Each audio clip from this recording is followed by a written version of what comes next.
Hello, everybody. On today's episode, I have on a guest who has created her own podcast about healing not too long before I created this one. She is healing herself and overcoming her struggles step by step, and she's here today to bring a fresh perspective on similar topics. Everybody, welcome Nicole to the show. Thank you so much for having me. Hello, Nicole. How are you? I'm doing great. Thank you. How are Thank you you? so much for gracing my podcast. You're welcome. Thank you. I'm doing great. Uh, so, why don't you tell my audience a little bit about yourself? Well, my name is Nicole Morales. I live in California. I am 35 years old. I am a recovered drug addict, now a Reiki healer. I just started my podcast journey, just sharing about my life experiences, and didn't expect to get the feedback and meet so many amazing people from just taking that leap and trusting in myself to do this. So um, here I am, just living the dream, being a guest on podcasts and having my own podcast episodes where I'm just really vulnerable, and I'm just really grateful and shocked every time someone reaches out to me and they can relate, and we really can all relate, and that's the beauty of the podcast world. Yeah, I totally agree with that. And your podcast is so very touching. It's very powerful. It brought me to tears, actually, and not in necessarily a bad way. Just I could feel the emotion coming through, and it was at least three different episodes where I got choked up. And I'm just driving or working, delivering stuff when I'm listening to these podcasts, and it's just it triggers because it's so powerful. And I'm an empath, but I've never, like I was telling you before the recording started, is I've never felt something that strongly that it wasn't a conversation that I was involved in or it wasn't a scene that I was at, like just hearing someone's words. I've never felt emotion that strongly before. Yeah, thank you so much for listening. And you're not the first person to say that. Sometimes going into a podcast, I'm just telling my story and I get choked up and I'm being my true authentic self, and I think that shines through, and I think I pull a little bit on everyone's heartstrings with that.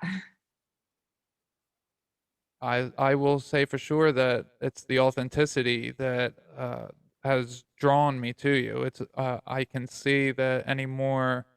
I am only coming in contact with people that are authentic, and I can see right through the bullshit that someone wants to put up. And with you, listening to your story, it's so authentic, and it's so refreshing to have so many different people emerging right now with the same goal in mind and uh, the authenticity of everybody just shining through. I mean, I feel like that's definitely the spirit world is making a concerted effort to get the humans that are being authentic to connect. And I think it's happening through the podcast world, as well as social media. But I think the podcasting is so different So different. I because agree. of you get the emotion and the words, and it's not just letters on a screen. It's not just words on a screen. I agree. I feel with the podcast, I'm comfortable because I will just curl up in a chair and I just start recording. I don't have a full setup yet. So I'm hoping that for season two, I'll have a real podcast setup. But um, I used to have a blog and I used to want to be this influencer, and it never took off for me. I never met the right people, and I think that I was trying to be something that I really wasn't. And like you said, there's this connectivity of like-minded individuals with podcasts that it's like a network, and it's so seamless and simple, and it's like I'm just so grateful for all these new relationships and all these people with different views supporting one another. It's our own kind of world within a world. Oh, yeah, for sure, and, I mean, I love the learning, the hands-on learning that I'm getting now with podcasting, like, before, when you're studying something, you're maybe listening to other people have conversations, or you're reading something that somebody else wrote, but then once you're participating in it, and Mhm. my favorite part of podcasting is listening back and observing myself and critiquing myself while also learning from myself, because 'cause I'm like, "Oh, well," like and I'm not just talking about me, but I'm able to listen to it in an observer type of way, so I'm listening to other people, and I'm hearing different things that I was as the interviewer that I'm hearing now as the listener, and it's really cool doing it, that way. I feel like I'm getting a feel for what the listener is getting when I'm being the interviewer. Yeah, definitely. I always listen to my podcast like right before the day that I put it out, I listen to it that morning. Like I'll go for a walk and I'll listen to it. And I'm like, I try not to be critical of myself. And I'm like, well, this is what I put out. These are my takeaways from it, but I'm going to give them this is me. And I think we are also learning from listening to podcasts more and listening not only to ourselves, but to others. Um, we're enhancing our communication. A lot of people um, don't know how to communicate effectively because they're listening to respond. And I think in this place that I'm at right now, where we are in, we're listening to understand. We're listening to learn from each other. Exactly. So it's really nice. Oh, yeah. Yeah, and, it's so funny how our podcasts are so similar in that we talk about our traumas, and we're doing it in order to heal ourselves and uh, show the public that we're vulnerable and that we have gone through similar things, and this is how we have healed ourselves. And you and I, this is the first time we ever spoke. We DM'd over Twitter. I heard you on the wrong warp is how I first heard you, and then I listened to your podcast, and I was just floored, and I was like, I gotta have her on my show. Uh, but you started yours in March, right? I think it was early March, Mhm. and I started mine in like mid-April.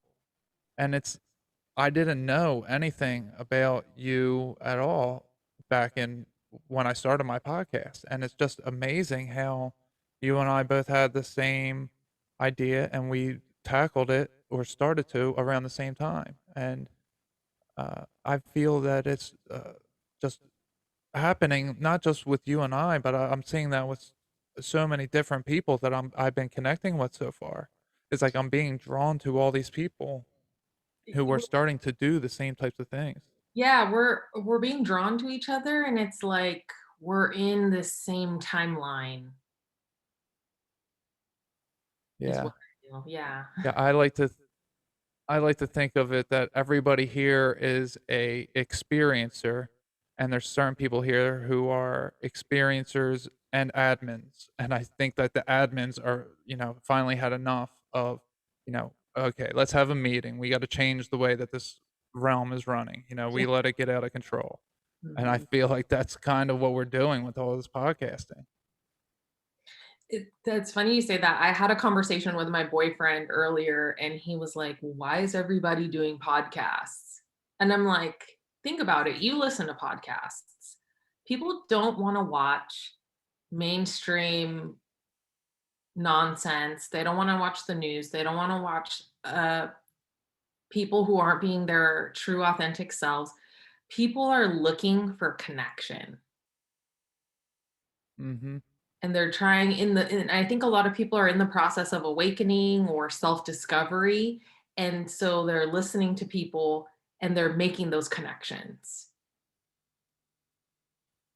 Yeah, for sure. I see the same exact thing is that people are tired of the same old entertainment, quote unquote entertainment that they get in the music, the movies, TV, sports. It's been the same thing for what 40 years now. It's been really prevalent in the same way, and I see that everyone is now looking to better themselves. They're looking to learn.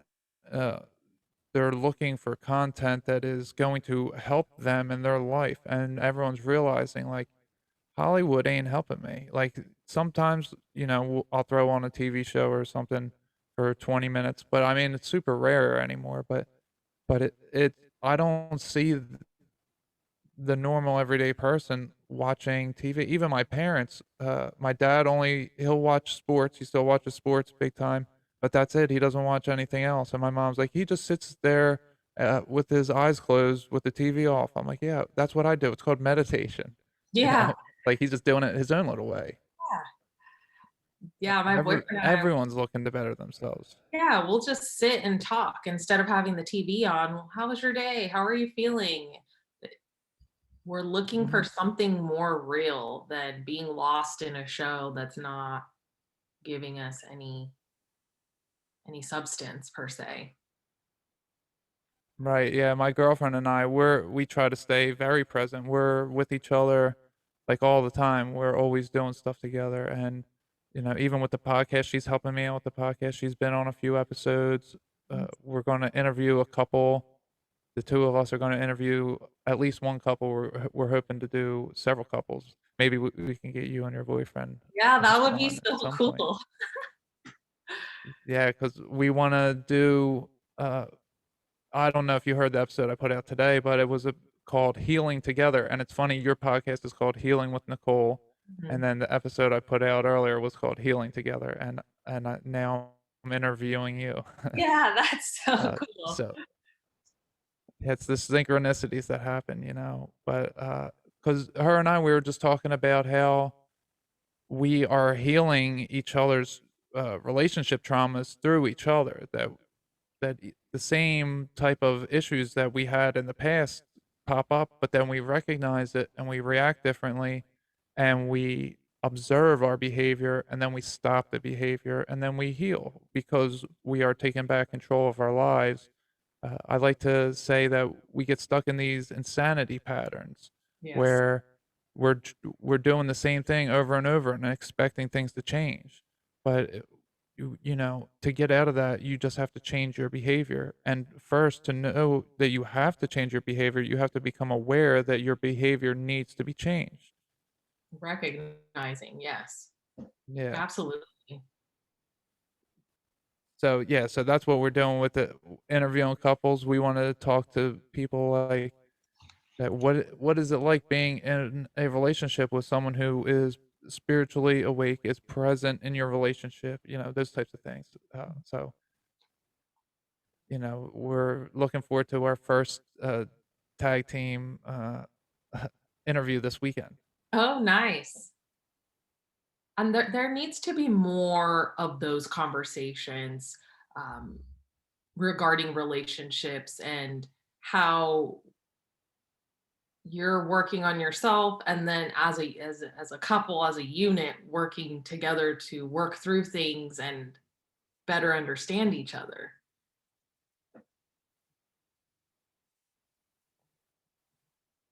Yeah, yeah, I totally agree with that, and I do really. Uh, I She's not as open as I am, so it's a more of a difficulty for her to overcome, but I'm so proud of her for doing it, and I'm so happy that she would step out of her comfort zone in order to, fulfill something that I, want.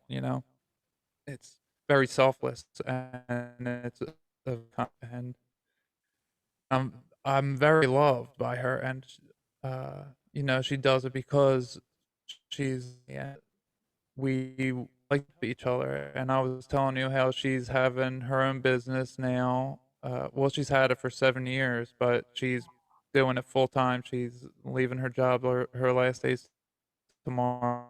And I've been helping her whatever I can help her with that. I do help me with the podcast. She helps me with, but most of the time we're just hanging out.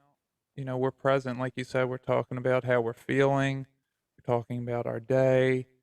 Uh, we're hanging out back. We're doing stuff in the garden together. Yeah. We're going to the flea market, all types of stuff. Yeah, see, we do the same thing, the garden, or we'll get away and just go to the lake and just sit together. We might read and talk about the book that each of us are reading, but very present.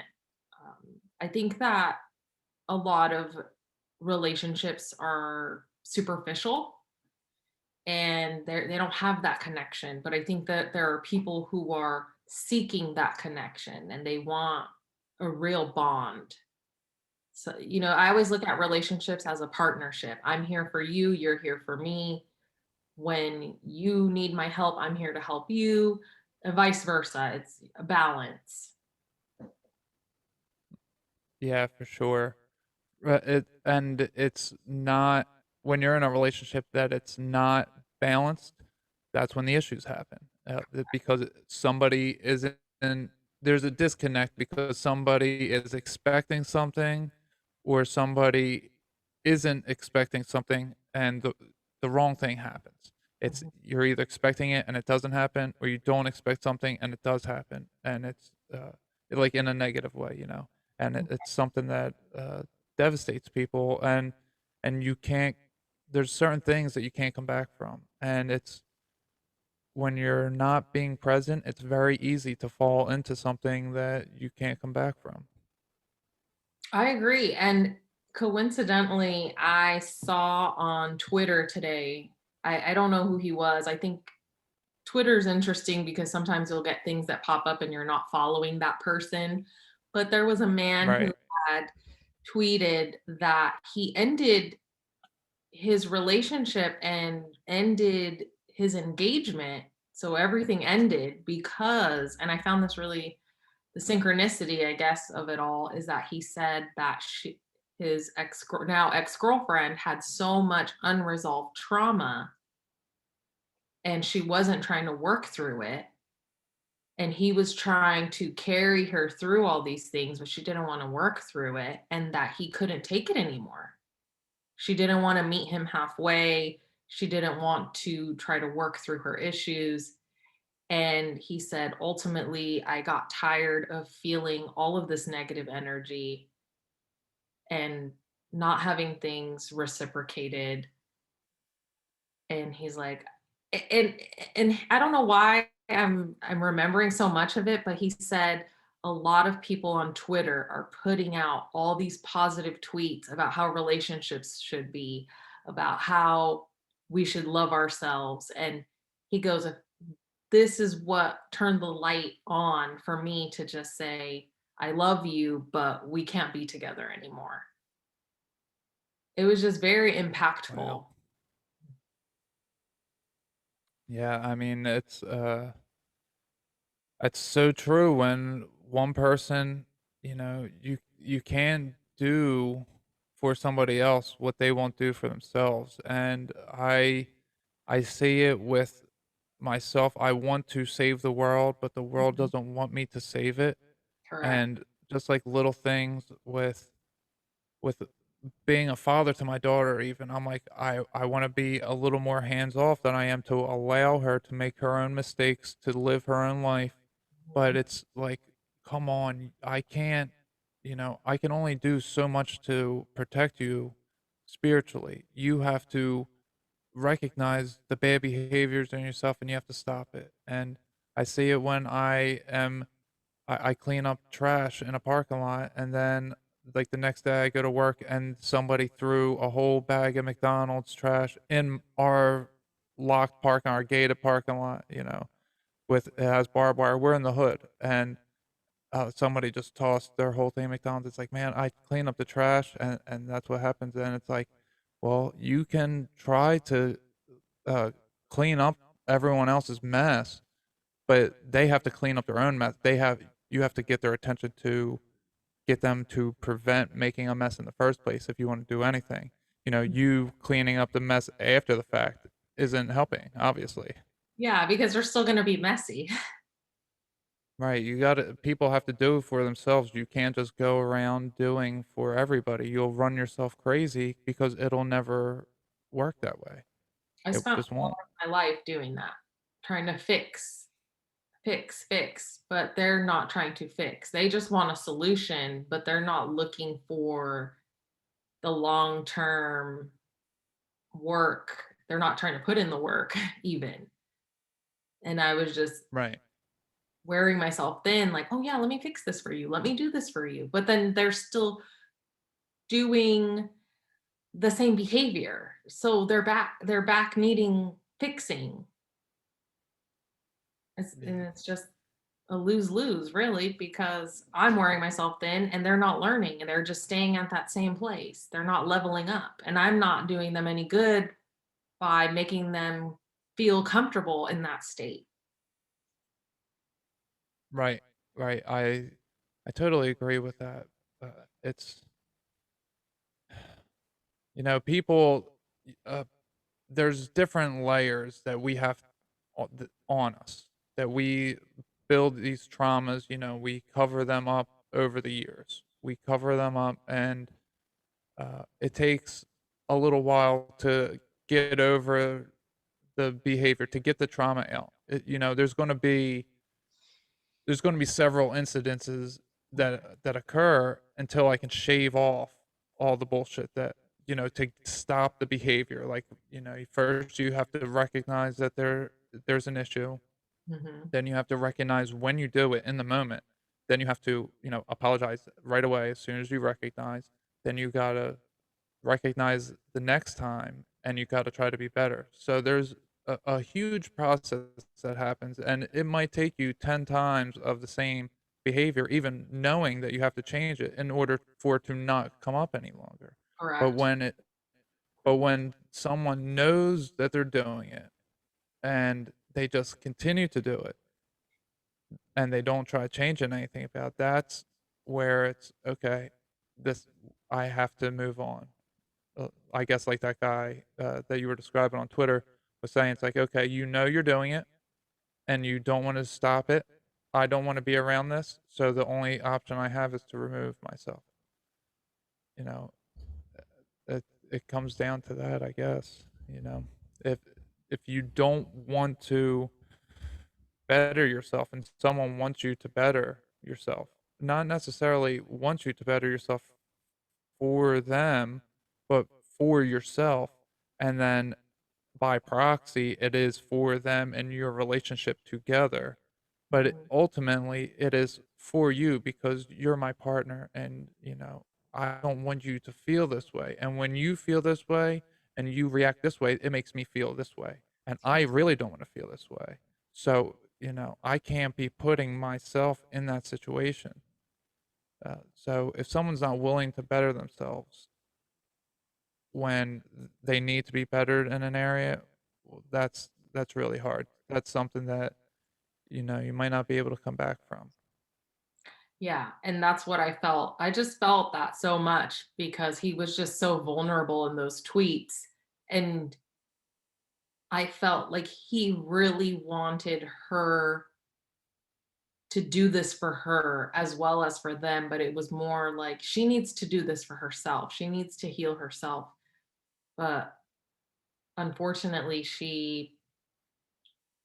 and he even said, I hope that she does because the thing that's going to happen is she's going to get into another relationship and encounter these same problems.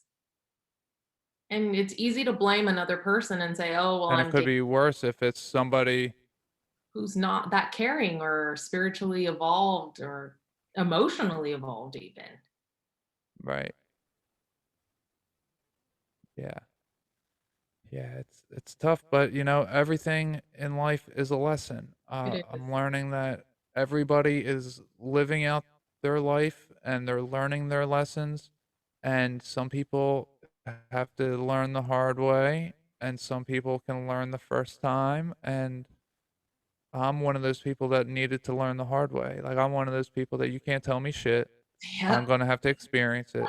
I don't care if you told me that the highlighter's not in that bucket where it usually is. I'm gonna go look in that bucket, and I'm gonna see if you just because you told me doesn't mean that I believe you. Right. So I'm one of those people that has to experience for myself to find out the truth for myself.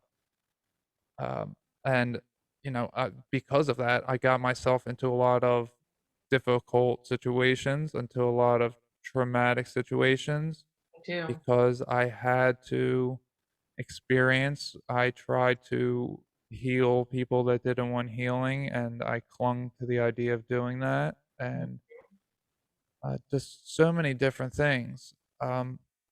So I want to bring it back to the healing part of this podcast, the healing part of where we are now. How did we get to where we are? There were traumas that we each went through, obviously separate, but similar things that we've gone through. Uh, for me, I had sexual encounters as a child, and I was far too young, and it shouldn't have happened. And it turned me and changed me to something forever. That there was no unseeing or unfeeling or ungoing through everything I went through. My Mhm. life was forever changed from those moments. And then from there, there's different things that occurred in my family life. And then I had a bad relationship with my mother, and then I had a relationship with a girlfriend and that was a bad relationship. Uh, for a long period. It was toxic, and uh, then that ended more toxic than it was when it began being toxic, and I ended up in prison, a drug addict, stealing money, stealing pills. I had a whole slew of issues. I was way overweight. I was addicted to cigarettes. I was losing my hair. I just had so many issues. And now I look at myself and I'm not even close to the same person that I was. Uh, and I do my podcast in order to get people, because when you meet somebody, they automatically think, oh, this person's been this way their entire life. They've Yeah. always been the way that they are now. That they don't ever see the past you, but they want to judge the past you if they know that information. So what I have done is I Eminem 8 Mile style, I tell all my demons, all my secrets, get it all out there so that nobody's coming down the line later on and saying, "Oh, but he did this, he said that." Like, yeah, I already told them, you know. And I see that you're doing a similar thing with your podcast. So do you want to talk a little bit of what you've been through and what Yeah. you've been healing yourself? Yeah, definitely. So I had an experience in my childhood. My family, I'm first generation born in this country. My family came to the United States from Nicaragua. My parents came here under political asylum. Some of my other family came through Mexico illegally, and then they were able to obtain political asylum. But in my childhood, I was really young. I'm fortunate to not really remember the physical things that were done to me by this individual. Um, there was abuse, but like I said, I have little flashbacks, and I have them less now since I've healed and I've dealt with it and talked through it. But I think that's why besides having a poor relationship with my father, trying to fit into this American lifestyle and having parents who didn't get it. Um, Having an unhealthy relationship and starting in high school. I was so young, and someone who was more experienced in the world, someone who kind of preyed on my innocence in a sense. All of that toxicity led me to substance. I actually started drinking in high school.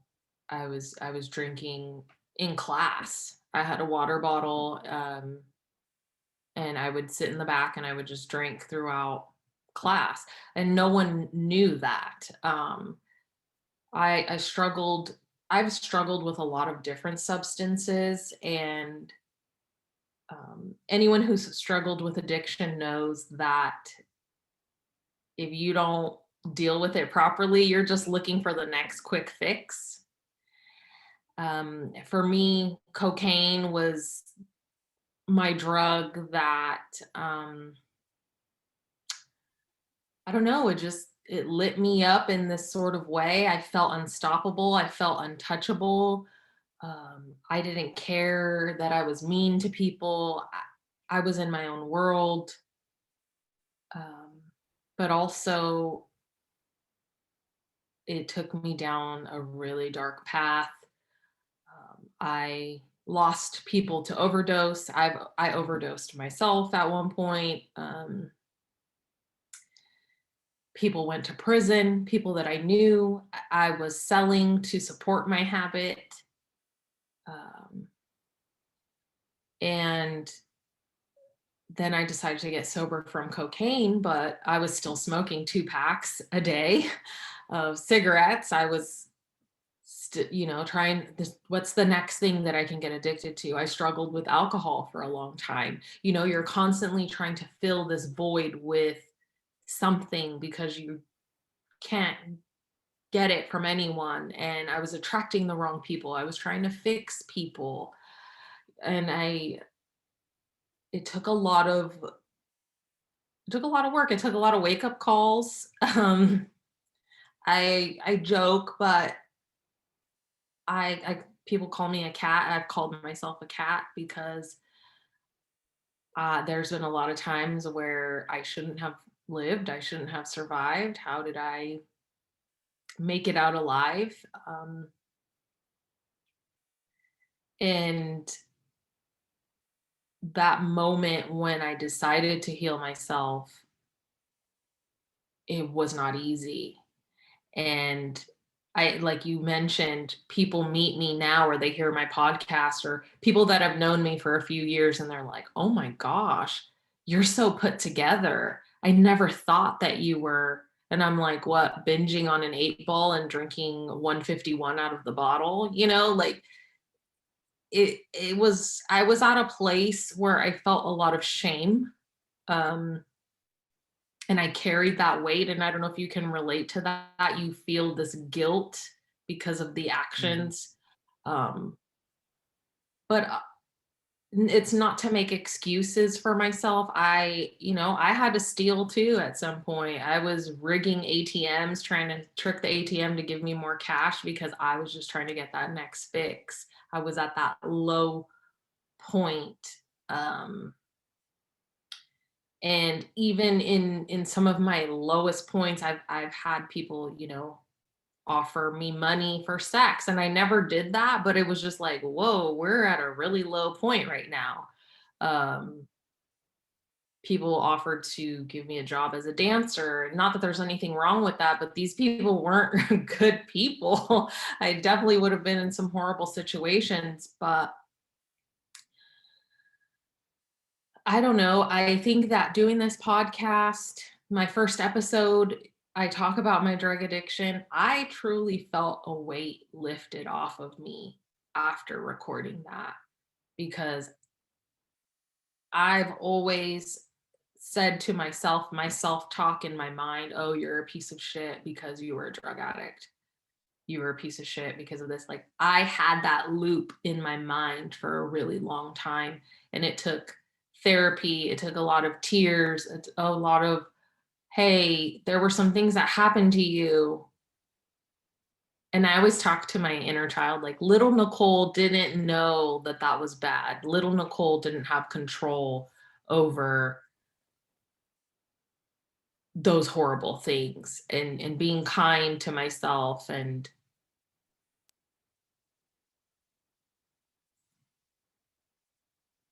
being this person who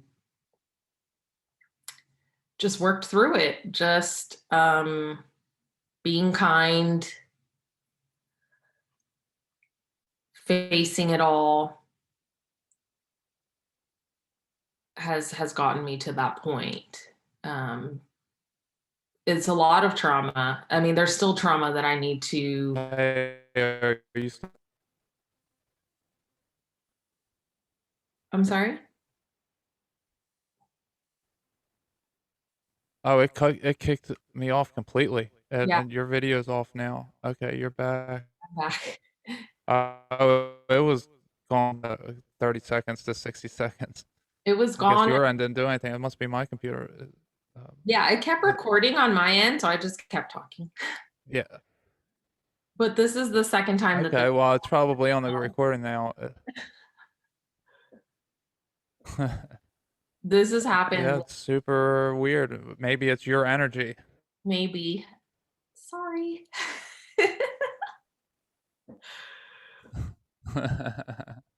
Yeah, Oh, I don't no know. worries. That happens. Yeah, Um, so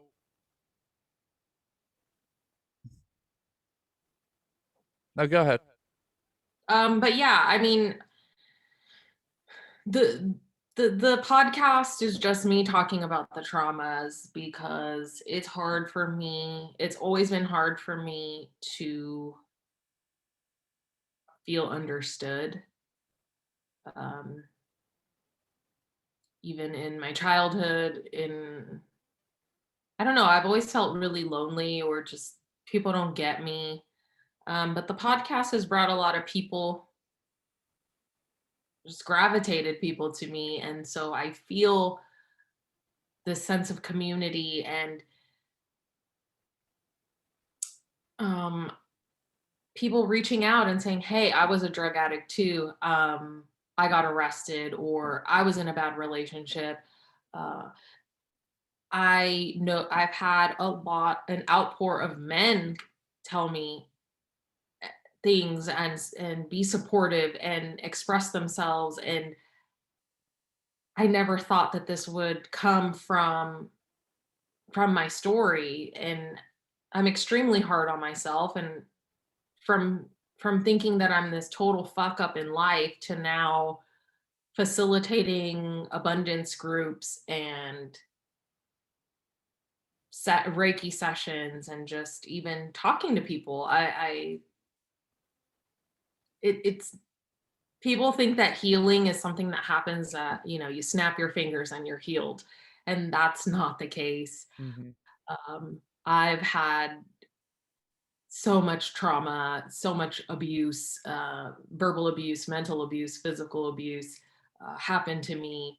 And it hasn't, the last 3 years is when most of my healing took place.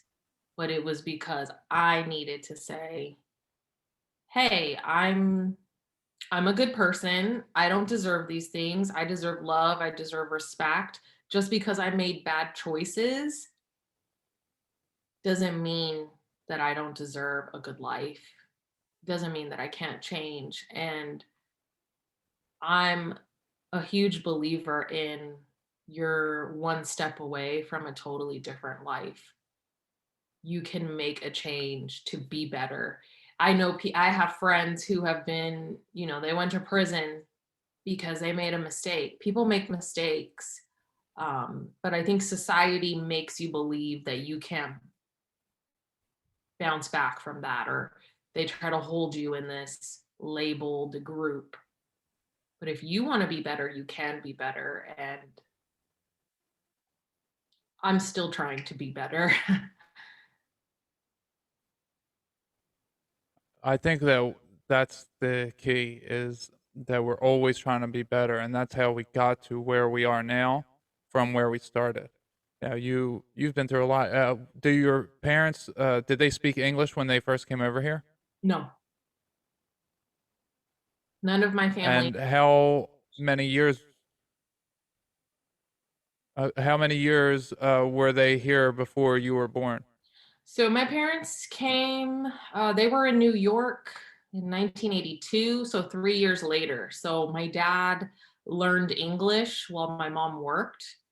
So my father was a doctor in Nicaragua. So my mom was like, "You're the more educated one, so I'm gonna go work." She actually worked in a factory, and my dad went to school. And then they moved to California, and then Oh, when I was born, uh, there were 5 adults in an apartment. So my grandparents, my parents, actually six, and myself. I was a baby. So everyone was trying to get a job, trying to get on their feet, and I was the baby. And um, that's something that a lot of people don't understand when you are first generation born in this country. There's a lot of stress involved with that, translating for your parents, translating for your grandparents, reading things and explain, okay, well, this is what the paper says. There's a lot there. And it's hard, I so feel how like. old were you when you started doing these things? Like 7, 8? Mhm. Yeah, it was. Wow. That's Yeah, a lot of pressure for a child. it is a lot. It was a lot of pressure. This is a funny little tidbit. I was 8 or 9 years old, and I remember a lot of my family was going to take the citizenship test, and I was at that age, like, oh, quizzing everyone, like, okay, who's the president? Oh, I wow. and just like, do I was the teacher, and all these adults were like my students, and that plays a huge Mm. role too. And it's not their fault. It's not their fault, but it's also, I should have been having fun as a kid. There was a lot of responsibility put on me, um, but that's just that's how it worked out for me. Yeah, for sure.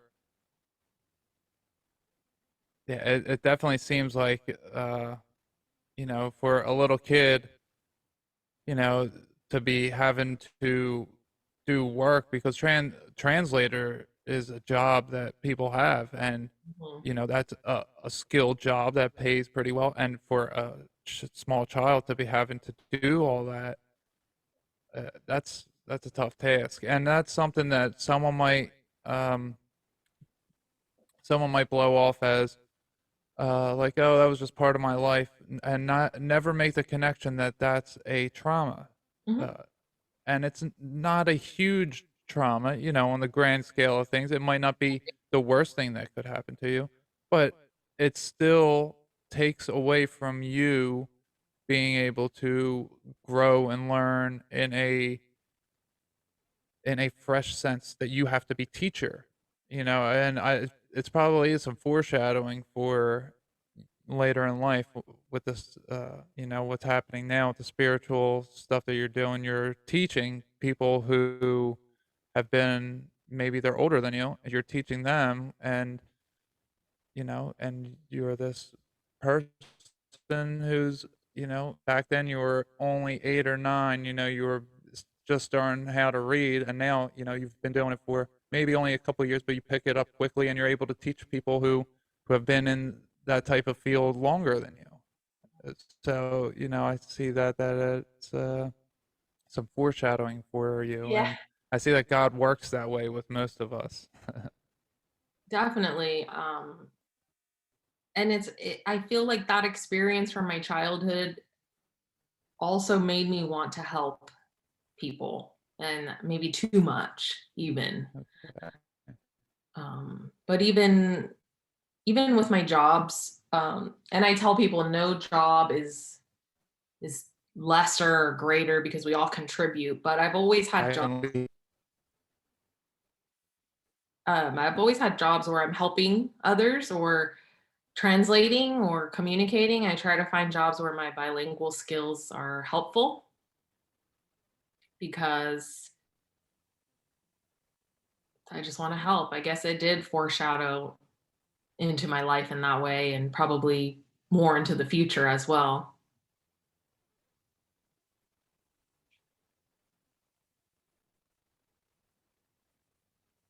Yeah, I've been learning Spanish Oh, nice. for over 2.5 years now. I've been learning Spanish on an app.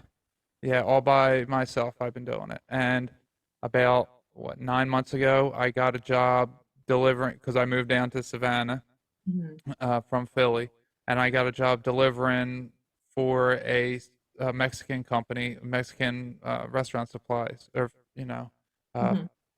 yeah, restaurant supplies and foods for to different Mexican restaurants, and I have to speak a lot of Spanish now. So it was funny how like that just worked out for me that I was learning it for 2 years and never used it, and then all of a sudden I moved to Georgia, and it's like, guess what you need? You need to use your Spanish that you've been learning for 2 years. So and it's super hard, anyone who is as fluent as you are in English and Spanish, I mean, you can just switch your brain and you're a completely different person because the person that speaks English isn't necessarily the same person that speaks Spanish. Even though it's you, it's the way that our brains work is our language affects our personality and it affects how we think. So I can see it for myself that I, I can relate that I can't hear Spanish all well. That's my worst thing is I can't have a conversation with someone very well because I can't hear the words as clearly as I do with English. I hear them and then I have to translate it and it's lost on me as I'm not hearing it in Spanish. And it's like I'm not listening to people good enough. I feel like that's what my lesson is that I don't listen to people well enough. And once I start listening to people better, I'll start hearing in Spanish easier. But it's very much that it's your brain changes.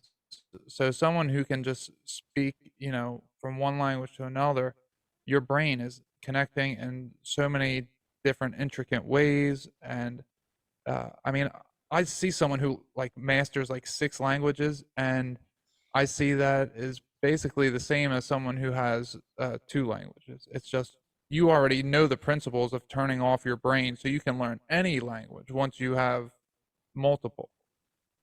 Yeah, definitely. So I feel like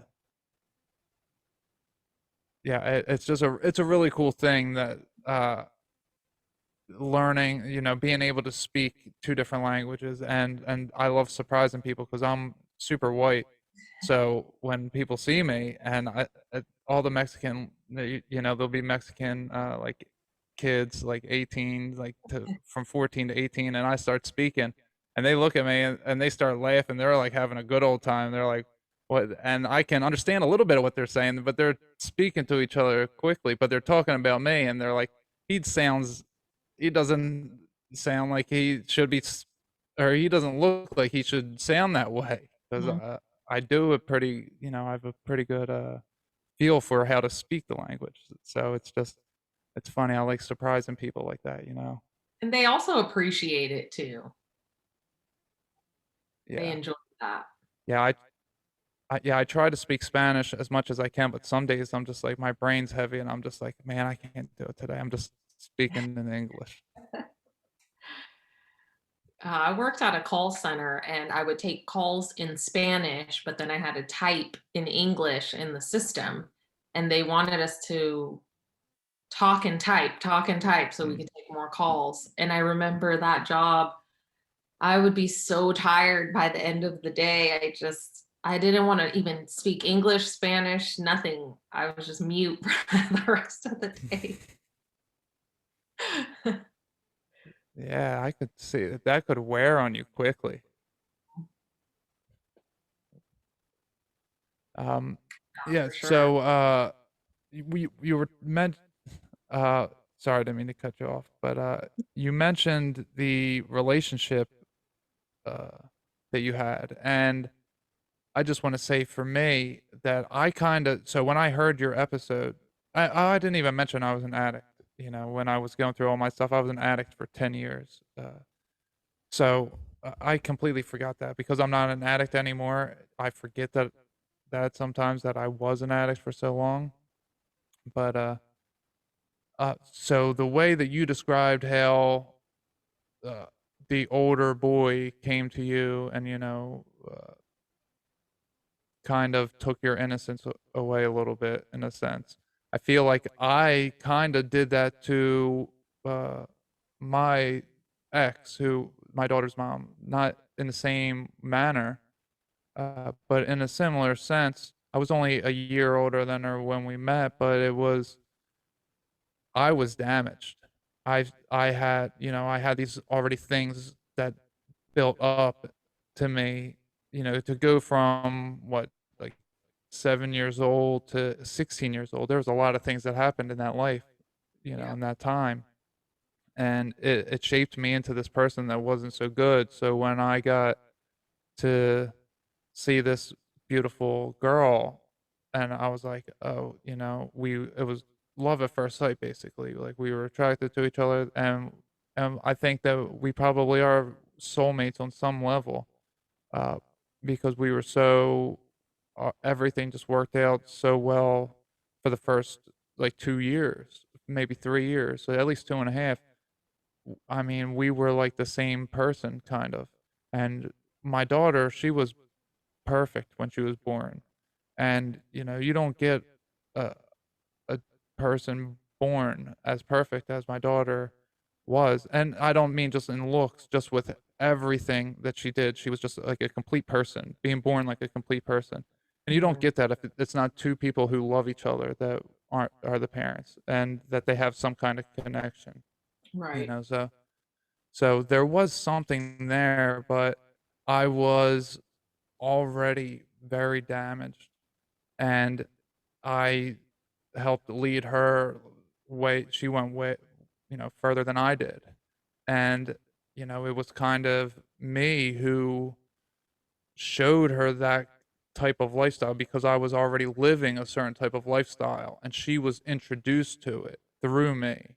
Mhm. So it's, not necessarily that I was like I preyed on her necessarily, but it could be interpreted that way. Right. It's a similar type of thing. And uh, so when I hear your story, and I'm just like, I see myself in both situations because uh, my daughter's mom was the one who initiated. She would physically hit me, and then I would stop her from hitting me by like grabbing her arms or whatever. And then she's trying to kick me, so then like I push her away, and and those type of scuffles happen. Right. But it was I felt so when I hear you telling the story, I'm like, man, well I relate to like how you were scared and you have a man coming after you like that. I relate that I was the man. Then I relate to, oh, I was the one who was being abused. So for me, it was just like so overwhelming. It was just like bringing things up that I haven't remembered. When you mentioned the story about him throwing a stool at the door, there was something similar happened with me and her where I don't think I threw something. I think like I don't remember what happened. I think I slammed the door and the window broke or something like that. Or maybe I shut the window. I don't remember exactly what it was, but I didn't throw something through the window. Oh, I think I punched it actually. But it was a double thing. I forget exactly what happened. But anyway, she ran out with a coffee cup in her hand and she threw it at my car, but it bounced off my car and then just landed on the ground and broke on the ground. But it like just bounced off my back windshield, just like uh, somehow it just bounced. But that story brought that memory to the forefront, and that's something that I haven't thought of, in a while now.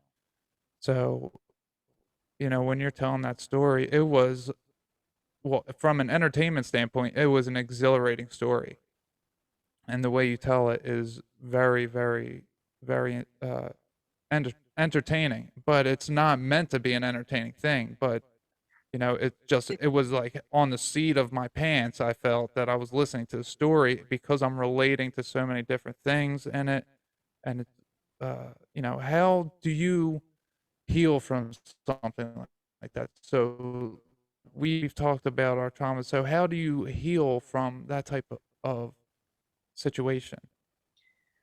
Well, with that particular relationship, I that comment you made where you were on the edge of your seat, a lot of people have said that to me. They were like they felt the intensity, and it took me years to be able to even talk about it. I mean, as much as I did, when that whole situation went down, um, my parents weren't.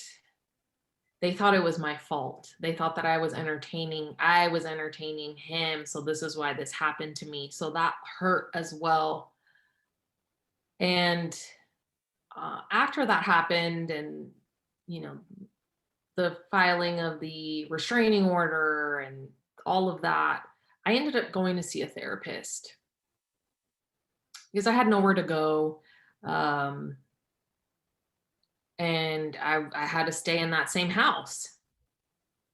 And financially, I wasn't in the position to move to a brand new place. And I went to therapy, and But it's so was this your parents' house? yes, this was my parents' house.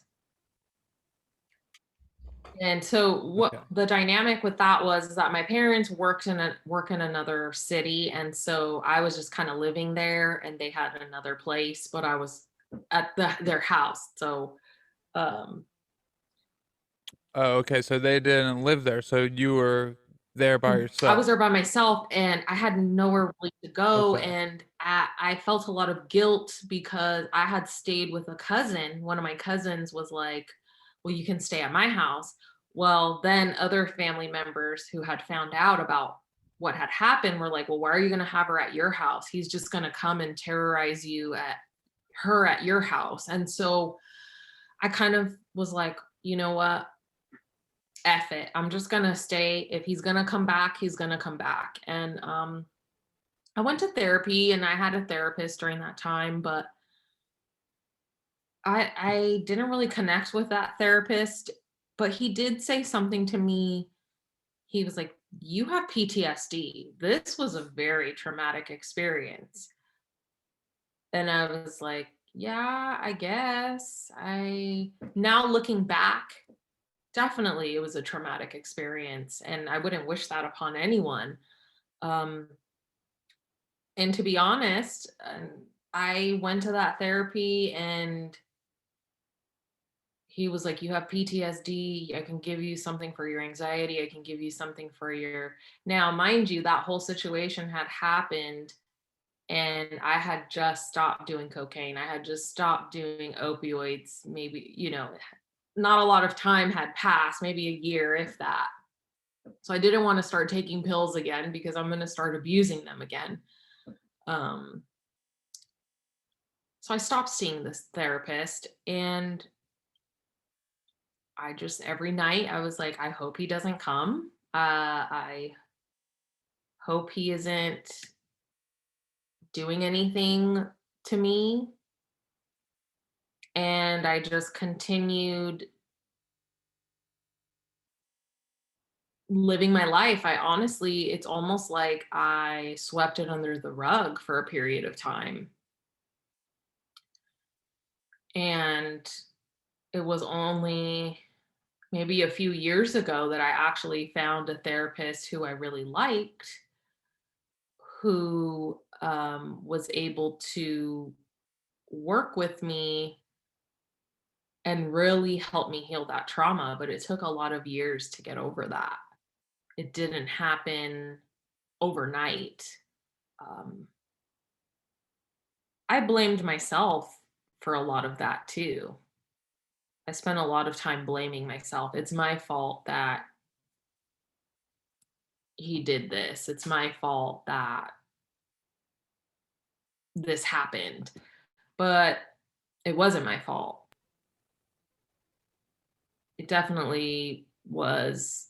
He chose to do those things. But in the process of healing, there was a lot of tears. There was a lot of therapy sessions. Um, and being open to going, I was very anti-group, and hearing other people's experiences. And when everything originally had happened, the police offered to put me in a shelter for protection, a shelter for battered women. And I didn't want to go there. So I just kind of was like, no, I need to do this. I'm not afraid. But I think in being brave, I also just buried all of that. And with any sort of healing, and this is what I tell people, you have to be ready to dig it all up. If you don't dig it all up, that whatever you leave untouched is going to come up at some point or another. Yeah, I agree with that 100%. It has to come up. There's no like, especially when you're uh, on a journey to better yourself, it's going to come up, and you have to face it. And it's extremely hard to face your traumas, and it's to speak your traumas to yourself is something that is very traumatic. And what I talked about in episode 5 about the sexual encounters as a child, that was something that an ex-girlfriend of mine, she was the first one to pull it out of me, but it was at like 28 years old or so, maybe 29 years old is the first time was able to even say it out loud, because it's something, it was my deepest, darkest secret, and like you were saying with the guilt and the shame, it's not an excuse, but you see, once I let it out, I felt the guilt and shame leave me, and felt that that was such a big source of my trauma, was that unhealed shame and guilt that I felt, and I didn't recognize, you know, for a very long time, I didn't recognize that it was shame and guilt that I felt.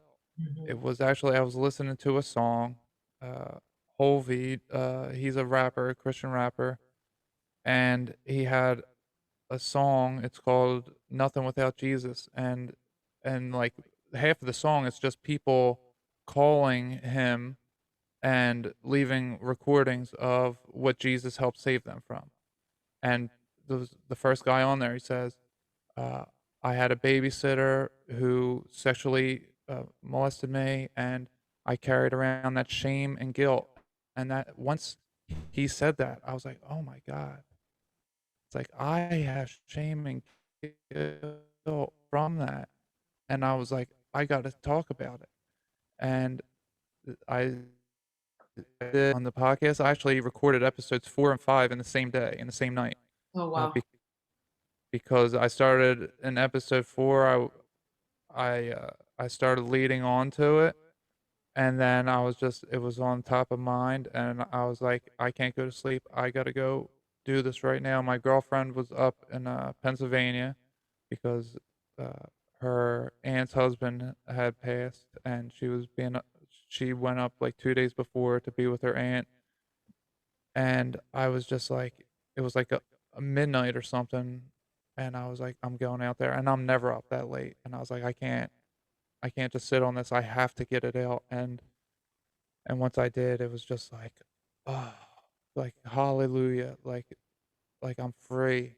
It And feels I so tell good. people Yeah, I tell people that truth to power, is, speaking your truth.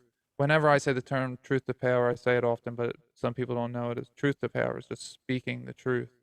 And when you put the truth to power, it's the most powerful thing that you can do. And once you're free, there's no other feeling like it. Once you set yourself free, there's no other feeling like it. It's the feeling that people chase in all their addictions.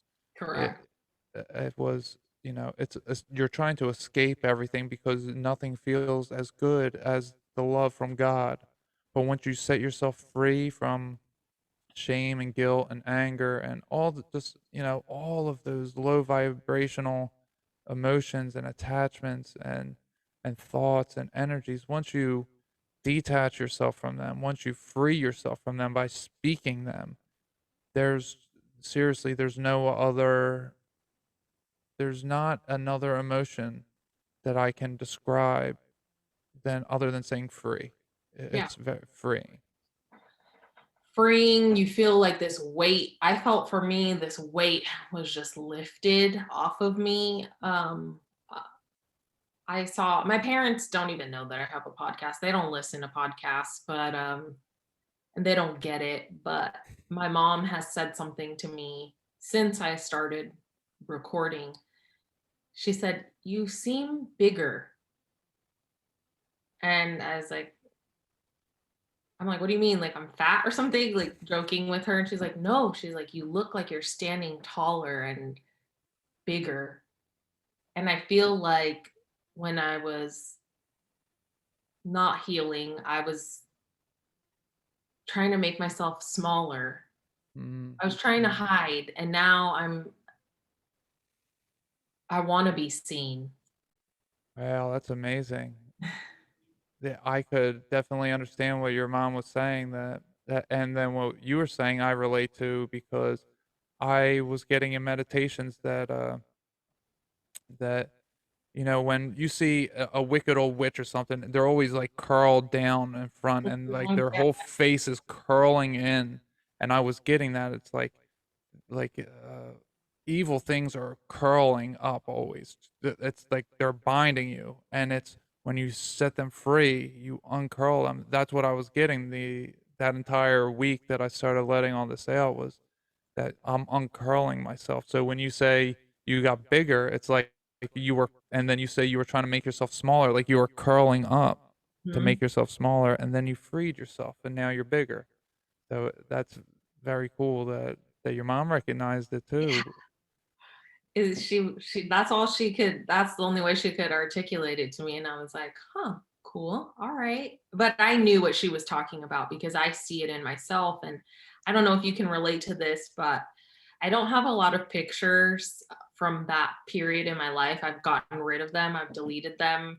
But I came across a photo of myself and I just felt a Snapchat. So I have Snapchat. I don't use it anymore, but I still have the app and it says 5 years ago today. And I looked at it and it was a couple selfies of myself and I had a moment where I was like, wow, my eyes look so sad. My eyes Mm. look so dark. Who is this? I don't even recognize myself. Oh, wow. Yeah, I definitely don't have very many pictures, from that time of my life either. I was always afraid of the camera, Mhm. and the mirror. Well, I wasn't a very good-looking kid when I was growing up. I had acne all over, which I guess was representative of, me being a bad person. I was physically having all these ugly marks because I had all these ugly marks inside me. So I never liked the camera. I never liked the mirror. I didn't like seeing the reflection that I was. So I didn't really want to capture that. I'm trying to pull up. I do have a picture. It's it's a picture of me when I was fat, a picture of me when I was really skinny, and then a picture of me when I was healed. And it's just like so so very different. It's so funny. I can't seem to find it though. That's not Yeah. important. The mirror, that's something that I had to do as part of my healing process was force myself to look in the mirror and say, I am a good person. I deserve love. I deserve respect. I love myself. And in the beginning, I couldn't do it. I couldn't even stand to look at myself. And during that time, I would always wear a lot of makeup, but that's the only time I would look in the mirror was, okay, well, I'm going to put all this makeup on to cover myself because I don't want people to see me. And doing all that work, it's like now I'm comfortable with makeup, without makeup, how I see myself. It's just the self, my view of self has just completely changed. Yeah, yeah, I'm right there with you. And the mirror, it's amazing that you said that because the human design are uh, I'm a reflector. I am a mirror, and I realized that I recognized it before I know about the human part, but I am these look at me. I give off what they give me, and they see the worst of them or the best of them comes out in me. It depends on what their I guess their true intentions are. And I I see how it's a turnoff to a lot of people. They don't wanna be around me because they don't wanna see that version of themselves, and I didn't wanna look in a mirror for a long time, and it was because I didn't wanna see what I was, and it was part of my healing. So when I went to prison, we don't ha in prison, you don't have mirrors, you don't have glass mirrors. Uh, for county jail, it's and state, it's a piece of metal that reflects is the best thing that you get, and how shiny the metal is just depends on where you're at, in county jail, it was real dull and scratched up, so you couldn't really see anything. uh, but they did sell these little mirrors that you could get, and you could that weren't glass, but state prison didn't have that, and not the one I was at wasn't allowed to have it. So there was like a year that I didn't see myself in the reflection.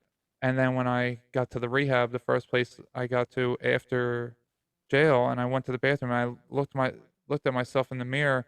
It took me aback for a second. I was like, "Whoa," because I was so used to seeing, you know, my reflection from a piece of metal, Mhm. and now I'm seeing my actual reflection from glass, and it was like, "Oh, wow." Like, it took me back to the last time I remembered seeing myself in the mirror. Now, when I was a drug addict, I would cut my own hair. Well, I cut my own hair for a long time. I was very good at cutting hair,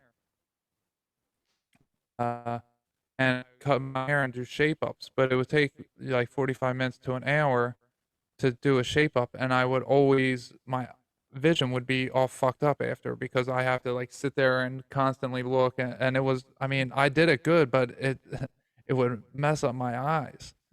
Uh, so I would usually do it when I was high. I would, pop some pills and do it. So as soon as I saw myself, it brought me back to the place and time where I felt that feeling of being high, of cutting my hair.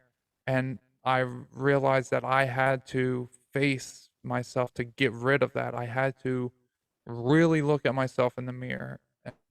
And that was really hard to do. And people use it as a figurative term, but it is quite literal. Me, I need to look at myself in the mirror to heal myself.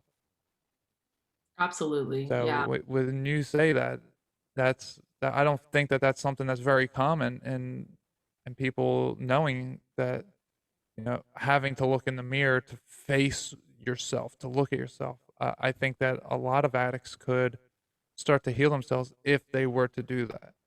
I think that is a big tool. That, Yeah. It definitely is. I'm just remembering right now one of my lowest points. I looked in the mirror and I remember I was just like, oh my gosh, this is what I look like. But I was just like, it was this yeah, small snippet where I had woken up and I looked in the mirror and I was like, just dry blood. And I'm like, it Mm. was like it phased me for a little bit. And then I was like, oh, well, I'm going to keep doing drugs because I didn't want to continue. I couldn't handle seeing myself. So I was like, okay, I'm going to look away now. There's a lot of truth in the mirror and how you work with the mirror. Some people use it and they're covering themselves up and they're using the mirror to not really see themselves, but to help cover themselves up. But the real healing is when you are seeing yourself, and even looking in your own eyes when you look in the mirror. That's an intense act in itself. Oh yeah, I get into a state and stare at the mirror and look at myself, and I get this magnetic tug that I relax my vision, and then I can start into past live faces or whatever.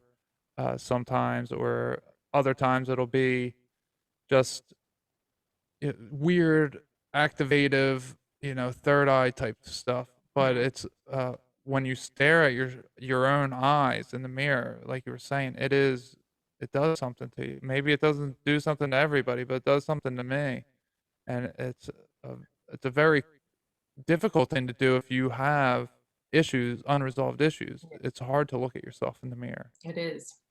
And like you're saying with people put on the makeup, it's you're covering up your blemishes.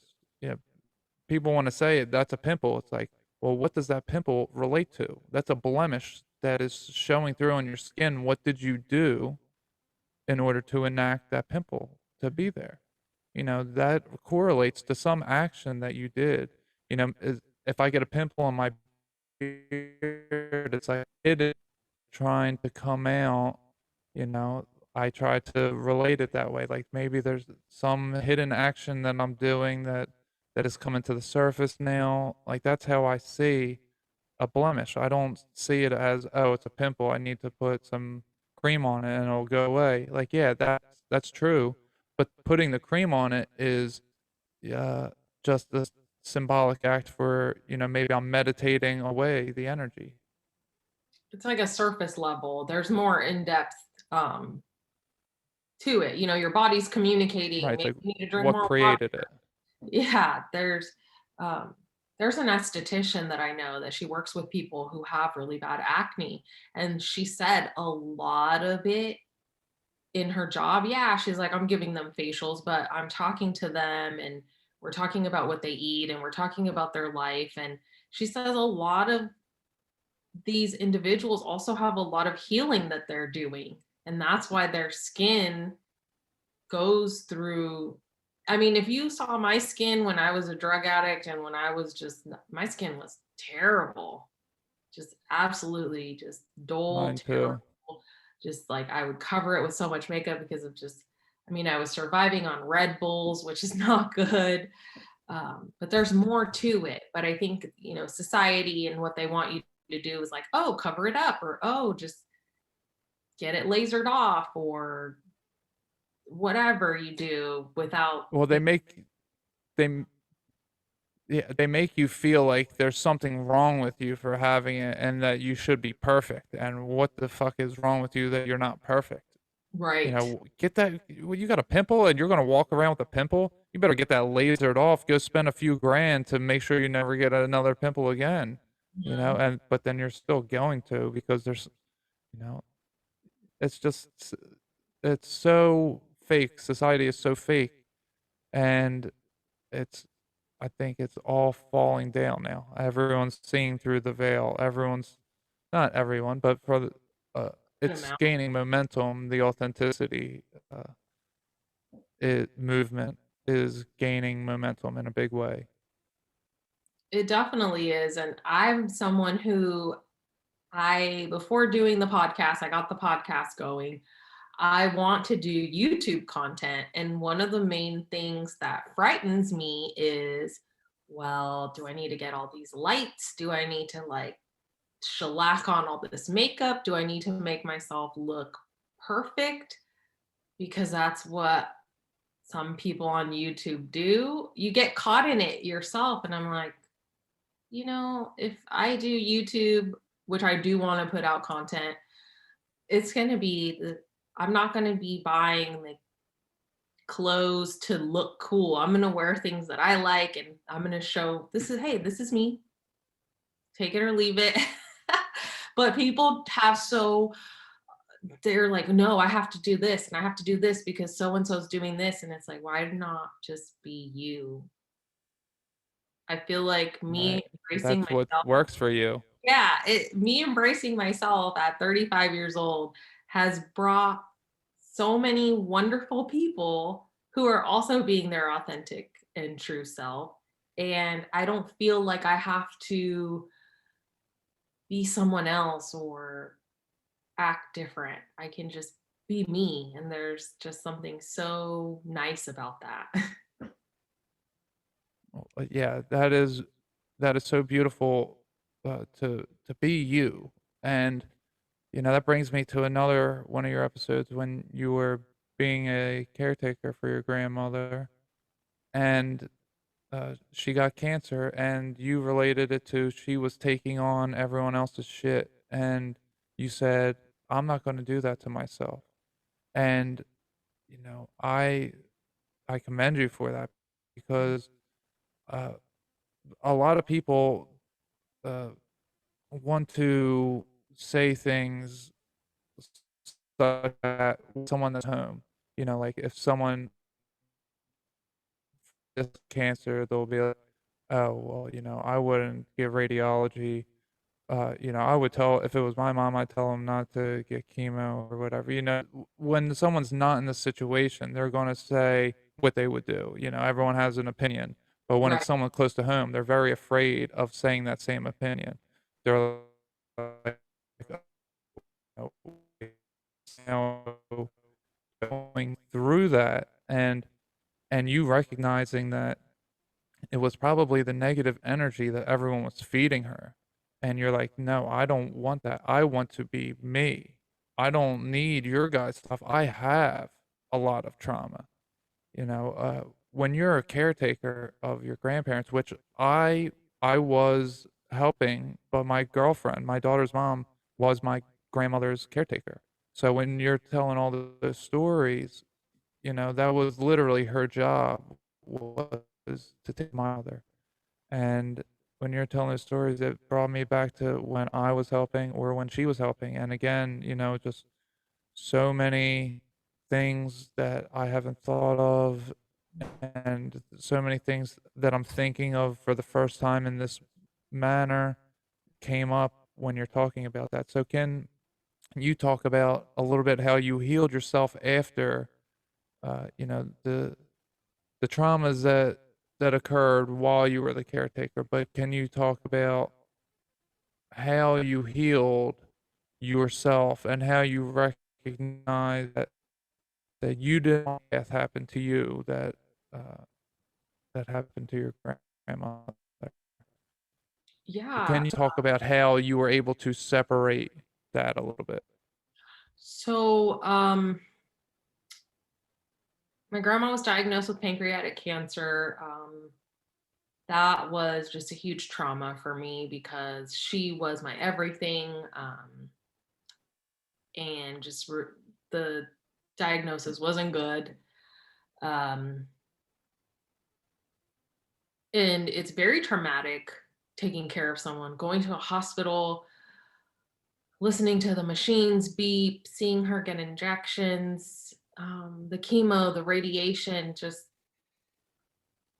the energy, even in the hospital. It's not a fun place. It's not, it was really hard for me because I felt like every time I went to the hospital and she had surgery. So she had a Whipple procedure where they took out part of her pancreas, part of her intestine, um, because the tumor was just feeding. And so they had to take all of these parts of her organs out. But I spent that week in the hospital and it's just so sad to me. I mean, they're doing amazing work, don't get me wrong, but just the energy in the hospital, that took a toll on me. Seeing her in pain and seeing her still worry about everybody else when she's battling stage 5 cancer, and it's like, "No, abuelita, you need to be worried about yourself." And, uh, when told my family, "Hey, I think that her time is coming," because I just felt it. I don't know how to explain it, but I just felt it. In that moment and in the most kindest way that I could express that, everyone became my enemy in my family. You know, they were like, "How dare you need to stay out of this." And in that moment when they were like, "You need to stay out of this. You don't know what you're talking about. We don't want hospice here." I lost it. And in that chaos moment that I had, I found a lot of clarity because I was like, "Hey, I'm wearing myself thin. My hair's falling out. I'm not eating. I have major IBS. I had terrible IBS during that time. I couldn't really eat solid food. What's IBS? Irritable bowel syndrome. So basically, for me, Uh, every time I tried to eat, I either got a terrible stomach ache and then I had to go to the bathroom. Like nothing stayed in my body. I wasn't getting nutrients. So I mm. was losing weight. I wasn't sleeping. And in that moment of chaos, I'm like, here I am wearing myself thin, making executive decisions for my grandmother when she has 3 children who should be making these decisions for her. But I chose to be in that And position. how old were you at that time?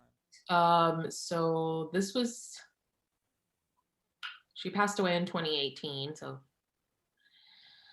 I was in Okay. my 30s. Yeah, in my early 30s. So So, like, uh, for 20 years, you've been helping translate and you've been doing things that they had obstacles, your family members, aunts, uncles, grandparents, even your parents probably to a degree, that mhm, you're still doing things for them, uh, in in a sense that you've always had this uh, sense of responsibility that you were kind of looking out for them, that you were leading them in this world, kind of.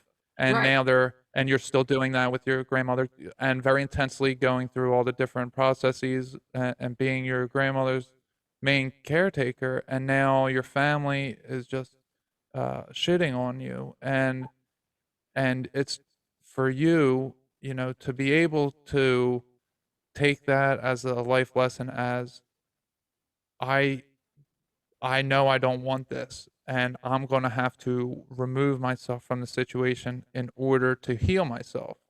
Mhm. That is a hugely courageous thing that it takes a lot of bravery to be able to stand up to all of your family and say that's enough.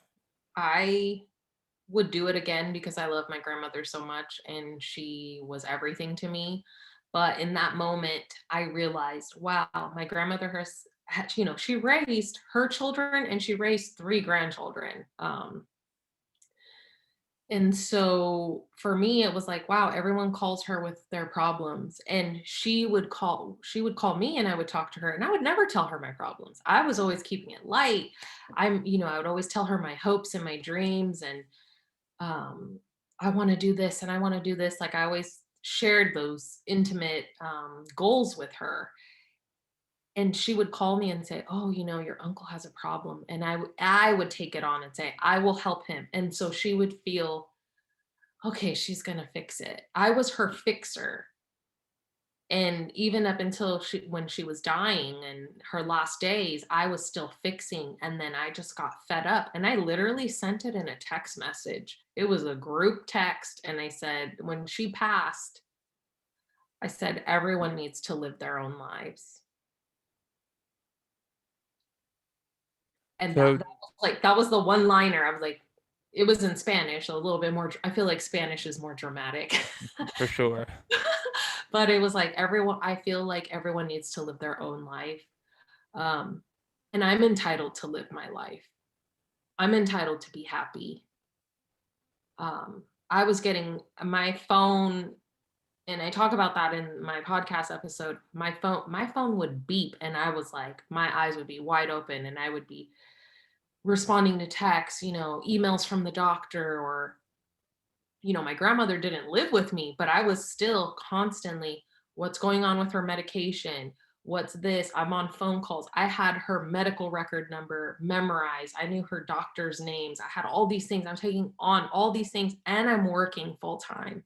And at that time, I was trying to get a blog going, and I was trying to get a 4-year degree because in my mind, I was like, let me be someone so my grandmother can die knowing that I was someone. But ultimately, I always was someone special to her. I didn't need to be an influencer, be a blogger, be anything. I was enough. And so when she passed away, I was just like,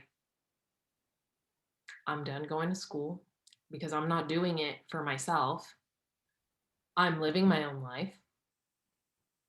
And it's lonely because I feel like the dynamic in my family fell apart after she passed away. Um, Well, do you think, because you were saying how everyone would go to your grandma with problems, do you think that, I see it in society as a normal thing to just complain about life to one another. And mhm, it seems to me that they were probably calling with good intentions to check on her, and then the conversation just quickly devolves into complaints about how bad their life is. yeah, And I when I want about these positive things, these spiritual types of things, and she just wants to complain about life, and it's like that shit just wears on me. Like for 3 months, because her and I have a very strained relationship. For 3 months, I just I called her every day for probably 5 months, but every day while I was working, called to listen to her complain to me for 3 months straight. She just complained to me about everything, everything, everything. And when I would want to talk about something, then she set limits on what I was allowed to talk about. I wasn't allowed to talk about God. I wasn't allowed to talk about anything with coronavirus or the vaccine. I wasn't allowed to talk anything political. I wasn't allowed to talk about anything that I wanted to talk about, and then I would still talk to her, and she would bring up those things, knowing what my stance is, knowing that mhm, she's gonna fight with me on purpose. It's like, "Okay, you want me to play by your rules, I'll still call you because I'm trying to fix our relationship, right. and I'm playing by your rules, and then you're gonna bring up the stuff, and then you're gonna when I respond, you're gonna be like, 'Oh, we can't talk about this.'" Like, you brought it up. So I feel like a society in general is just very negative and very much they're complaining like go heal yourself. Stop complaining about it. Yeah, Complaining about it is only going to make the negativity come back to you. and that is So exactly, that's what I get when yeah, yeah, that's what I get when you say that. that's exactly that. What you're saying right now is exactly why I had to cut it off with everyone because I wasn't only supporting my grandmother during that time. I was listening to everybody else's problems, calling me, crying, and I was literally the one swallowing my tears, my sadness, and what was I doing? I would go later in the night or on my days off, I would go drink because I have all these things weighing on me. And that's why I can't drink myself to death. I can't, no one, and I even told my mom and I have a really good relationship now, but it was like, why I can't talk about certain things, but you can just dump all your crap on me. How is that fair? Like, it's almost and it's like I was this trash receptacle and everybody thought, "Oh, we can just throw all our trash in here, no problem." Right.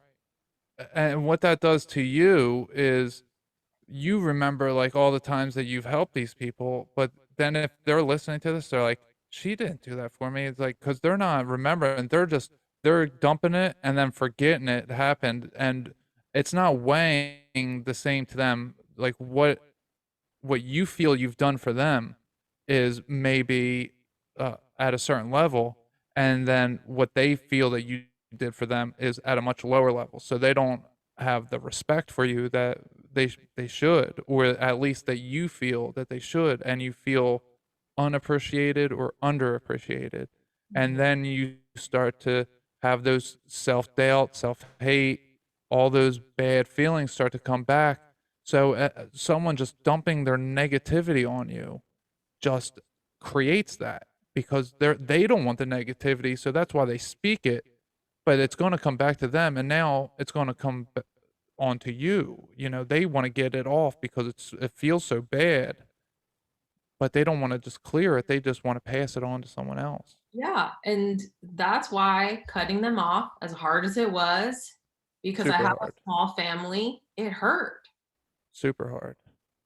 But, I started going to therapy again. I started going to group. I went specifically to a group therapy for people who were caretakers, are currently caretakers, and I was very anti-group. I've said it many times, but that group really helped me That's because I wonderful. was one of the youngest people in that group. These were all people who were like, I've been married for 35 years and my husband's terminally ill. All of these people that are a lot older than me, and having them tell me, like, I don't even know how I'm dealing with it. And there was this woman, she was like 60 years old, and she's like, I don't even know how I'm dealing with this. And you dealt with it for how long? And just finding support, validation, realizing that there are so many people going through these things, situations, not only cancer, um, people who have like MS or dementia, those are really hard journeys to go on. And the healing really happened when I joined that group, and I was 100% vulnerable, like I am on my podcast, with six other strangers. We met once a week for about 6 weeks, and I held space for them, and they held space for me. But that particular group is where I was told by the facilitator and by those members of that group, you're a healer. And I don't like to use the term healer, but they're like, you're someone who can hold space, and it's easy to talk to you, and you look at things with a different perspective. And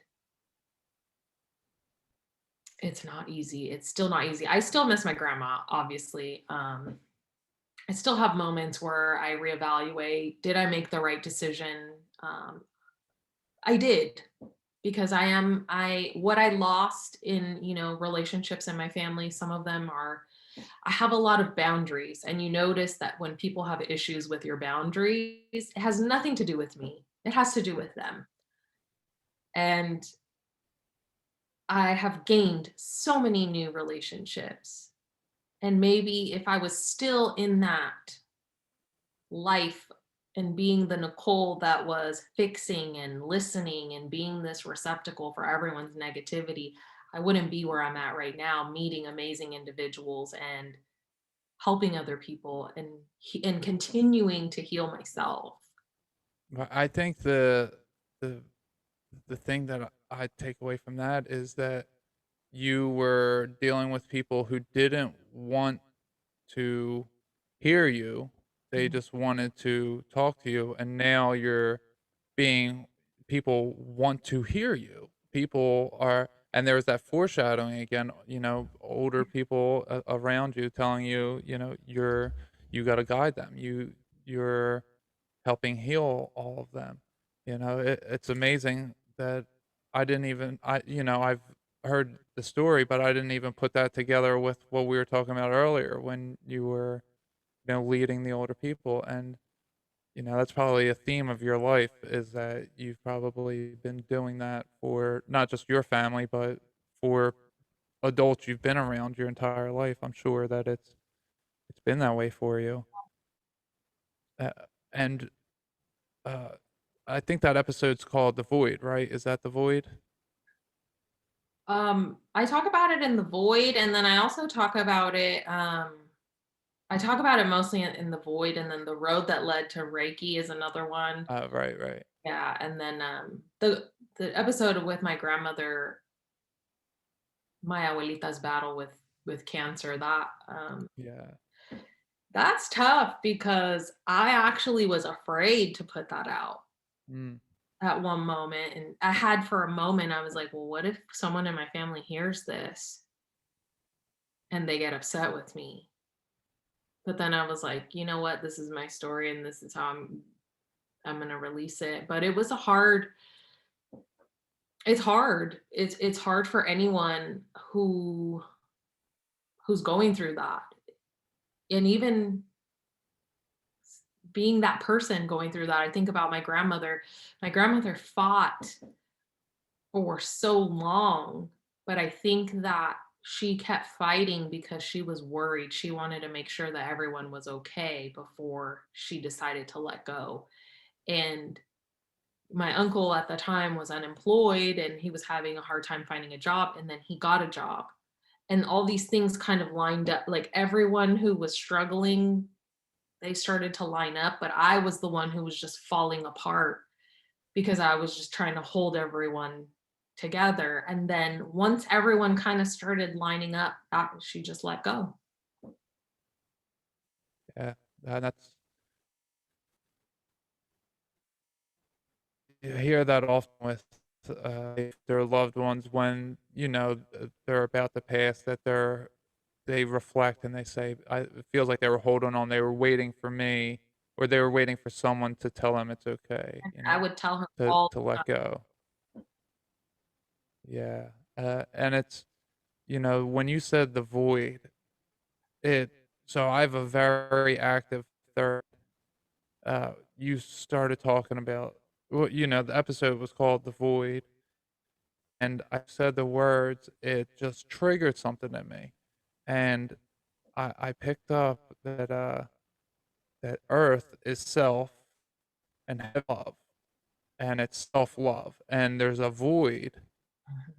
that speaks, that there's this unfillable void between self and love. Self love is one word, but we make it two words and we Right, put the void there, and we have the void from self to love. And we're very selfish in not loving ourselves in the right way, and right, therefore we can't love other people. So I feel like this place is very much the the place that we have to learn self-love in the hard way, and that the void, we're trying to fill that void with bad foods, with drugs, with bad people, bad decisions all over the place. Just mhm, everything unhealthy. We're trying to fill that void, but that void can only be filled when you bring together self and love. You make it a compound word instead of being two words.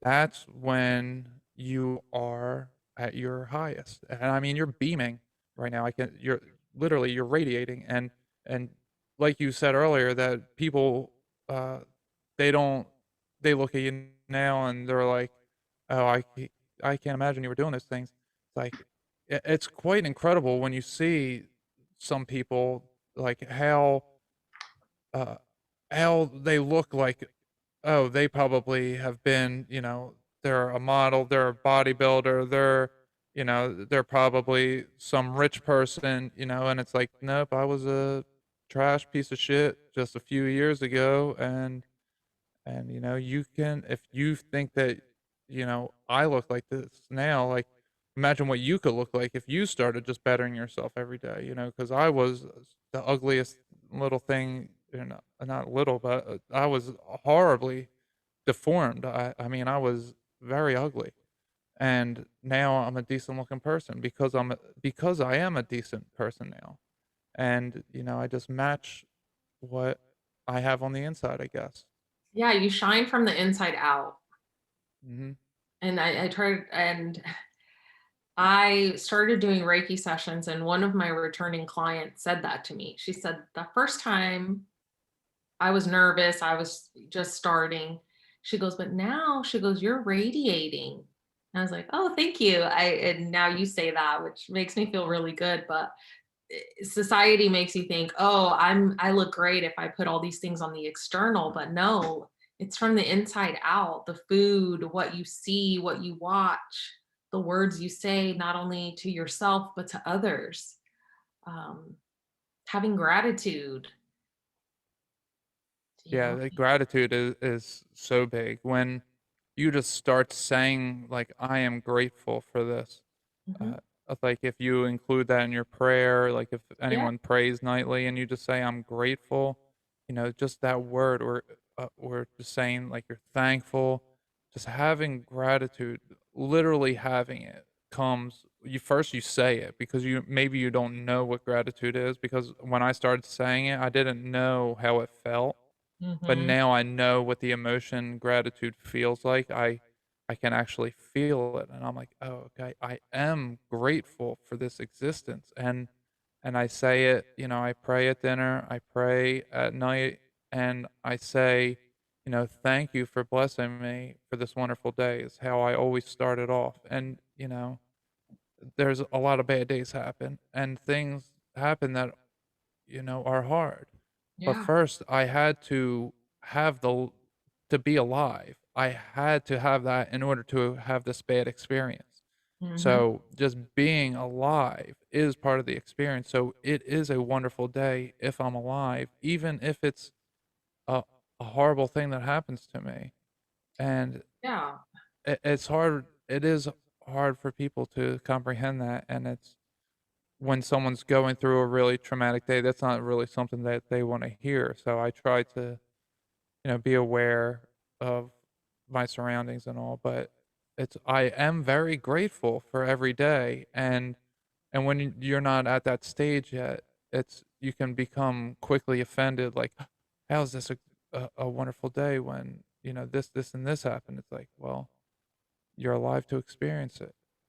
Like, you could have Yeah. died You could yesterday. have died and not be experiencing it. Right, you coulda just ended, and if you weren't here, then how would everybody else in your immediate life feel?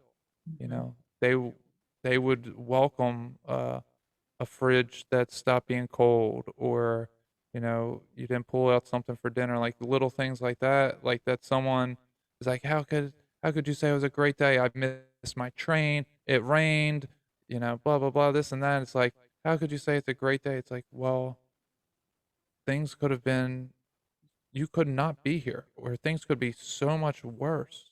Like, when you understand that because you've been through what you and I have been through, then it's like you're at a whole 'nother level, and it's that understanding, like you were saying earlier, you're understanding the world on a whole new level. Yeah, and my own practice, and some days I'm not good at it, but I'm like, I try to be better and I try not to be hard on myself. But when I wake up, I'm like, thank you, Lord, for this breath, that I opened my eyes today, that I can see, that I can hear. Um, Thank you for the sun. Thank you for the warmth of the sun on my skin. Thank you that I can stand on my 2 feet. And sometimes I'll be on a roll, like, oh, thank you for this sandwich that I just made and the animal that had to die for this ham to be in my sandwich. Thank you for this plant that is providing me nutrients in this salad, and I will try to find everything that thank you for my water spilling in my car because I had to grab the bottle and someone ran the red light, things like that. It's perspectives. Sometimes we want the control, we want things to go a certain way, but sometimes things happen in our favor and we might not see it in that moment, but it's for our protection, it's for our higher good. Right, and I think you just kind of gotta roll with the punches is what I'm picking up on lately in my life is that, no matter what, you just gotta roll with the punches, and yesterday was or not yesterday, I'm sorry, 2 days ago was very activating for me, the energy, and then yesterday's morning meditation for me was very activating. And then I was driving to work, and the first song that came on was this song called Celebrate More. And, so I was blasting it and I'm singing into my coffee. And then I put the coffee down and I like hit a little bump and my lid wasn't on right. So the coffee spilled and I had on a white t shirt. Uh, just like a regular work shirt, but I'm wearing a white t-shirt and I just like started wearing this white t-shirt. So there's like nothing on it. And now I spilled this big coffee stain on it right when I left for work. So it's like I had the thought, I was like, should I go home? I was like, nah, fuck it. I'm just gonna, I could have let that ruin my whole day. But Mhm. then I don't even tell anybody about it anymore. Like my girlfriend, she doesn't know like any of the little trials and tribulations that I go through on a daily basis when I work because I don't tell her because they don't stick in me. I forget them. They're gone in the moment. You know, They were someone yeah, someone cuts me off, I don't, call her up and I'm like, "Oh my god, you should have seen this guy." It's just mhm. whatever. Whatever happens, happens, and it's hard to be that way. Yeah, it's really hard to be that way. I used to be that person who when someone would cut me off, I would get so mad, so I'd be upset, on the horn.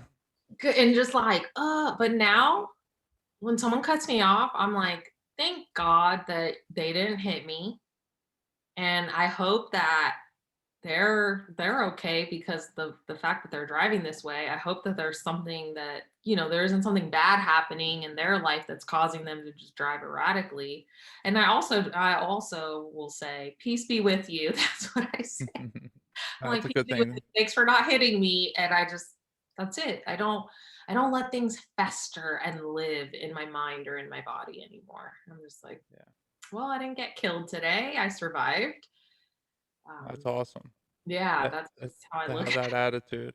As earlier, you said that there were things that happened in your life that you could have died or maybe should have been worse. You said that people used to call you like a cat, uh, that you just bounce back from things. And I've noticed that a lot of the people that I'm making connections with now have similar things that they've done things, and myself included, that I could have and maybe should have died several times, but Yeah. that there was this invisible hand Mhm. helping me, guiding me, keeping me safe, you know, not safe in terms of me making bad decisions or getting hurt completely. I was still had the free will to do that, but there was something stopping me from dying, from committing suicide. I was suicidal as a teenager and I was I too. did yeah, I didn't really attempt too much other than one time I scratched up my arm really bad, like, I was scratching with my fingers. I was sitting on top of, my parents had a trailer, and it was in our driveway, and I was on top of it, and I remember now that I was just, like, rocking back and forth, crying, scratching into my arms, like, digging into my arms, like, I hated life so much, and, like, I was just, like, rocking back and forth as a teenager. Then I remember I got yelled at the next day because, uh, my footprint was on somehow my parents knew I was up on the roof of it and because they saw my footprint, and I got yelled at for being up there, and little did they know, like, I was trying to kill myself or, Yeah. in my own way, and then I get yelled at for it, and, I never said that to them or said that to anybody, but it's uh, different things like that happen in our lives, but we stay protected. And, Mhm. and ultimately, we are, you know, at this moment, I am in good health and I am in good spirits, and my life could be so much worse. It could be so much better. Don't get me wrong. There could be, I could have all all my bills taken care of forever. I could have, whatever. But Yes. But the whole point is now I have enough. I have my health, I have my family, I have people who love me. I have so much, and I'm so grateful for it. And if I never got to experience it, if I had taken my own life, whether on purpose or by accident, or had my life taken for, any of the medical things that happened to me that somehow I survived. Like I had atrial fibrillation at 19 years old from too much drinking, and went to the hospital, and they didn't know what was wrong, and then they saw that I had some kind of arrhythmia, and they came in with the paddles to shock me. And the moment that not necessarily shock me, but to correct it, it Mhm. was a corrective procedure that they would have, somehow. I don't know exactly what it was, but they kind of get your heart back online. Well, as soon as the doctor walked in with the thing, my heart just went, "Boop, I'm back." Don't do that to us. We're okay now. We learned our lesson. But there was always this little helping hand, guiding hand, hidden hand that just kept me safe. I can I was in a vehicle. I had fallen asleep in a car, and I was under the impression that the person who was going to drive was going to just call a taxi. This was before Lyft and Uber. I was completely wasted, but I was like, hey, call the taxi. I didn't have a car at the time. So I was like, call. She's like, yeah, I called him. I called him. So I'm smoking cigarettes, cold. I'm in her car waiting for this taxi. I wake up to her driving on this windy road. The taxi? No, this was her. So the taxi Oh, driver okay. came. So I fell Okay. asleep in her car, and she just took it upon herself to just start driving. And she was wasted too? Yes. Okay. And so um I remember waking up, and I'm like, she didn't even have her headlights on. So I'm like, we're on this dark road, and I immediately look at her, and she's just like, and I'm like, what are you doing? And then I just looked, and there was a pole, a very big pole. And I don't know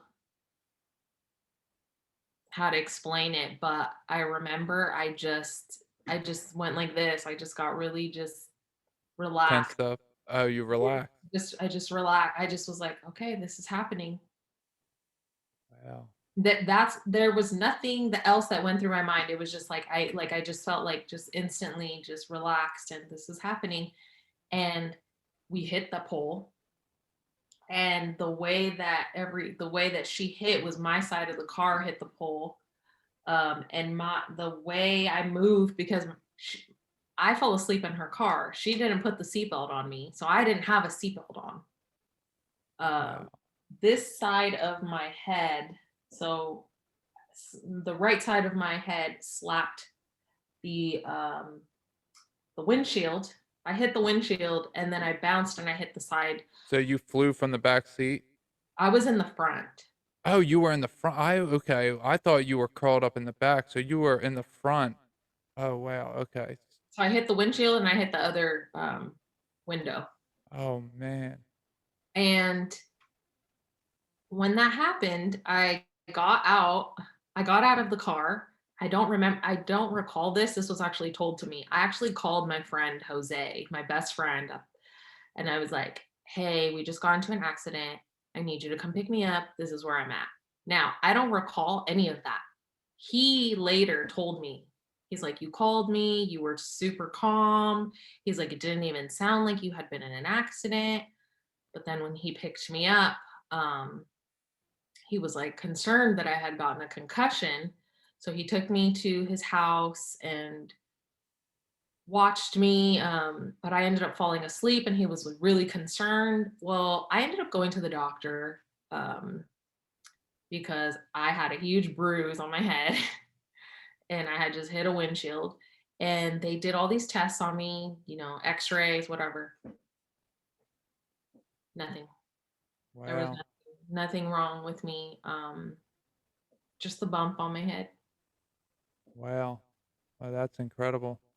And so, like you say that there's like this hand, I just feel, and I've had people tell me when I've told them this story, they say, "Yeah, it was your angels, God, your guides, whoever." Literally in that moment, like I just felt so calm. I didn't freak out. I didn't tense up. I just sat there and I was just like, "Okay, this is happening." And then I saw it happen in slow motion, and I was just bouncing around in the car.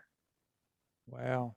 That And sounds that yeah. sounds, intense, amazing, just, uh, that's that's a really, uh really good tale, for where you are now to know that you were, protected, and that reminds me of so I don't even remember this because I was a baby, like, I was a newborn baby, maybe, like, 3 months, but my mom was T-boned in the middle of an intersection, and it was me, my 2 older brothers, and my mom, and she was T-boned, but nobody in our car was hurt except my older brother broke his finger because my other brother slammed the door on it when they got out.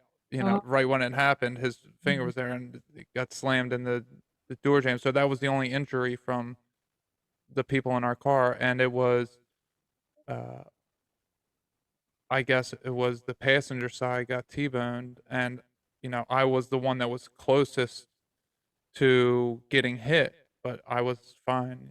But that when you just said that, that just reminded me because I forgot all about that. That then none of my brothers or my mom were hurt.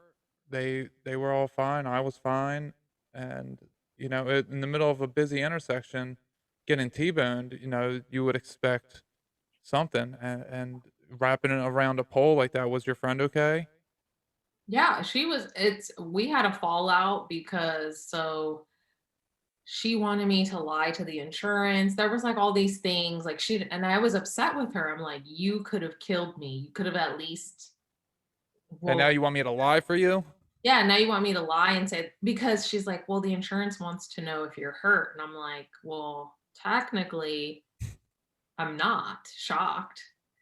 Yeah, my neck, my brain, everything, but Like, well, I got this big bruise. I have this big on my head from slapping around the window and the windshield." But yeah, we had a falling out because I realized that relationship wasn't a healthy one. It was someone who wanted a drinking buddy. We would drink a lot together, and do drugs, and just I came to that realization like, this person doesn't really care about me.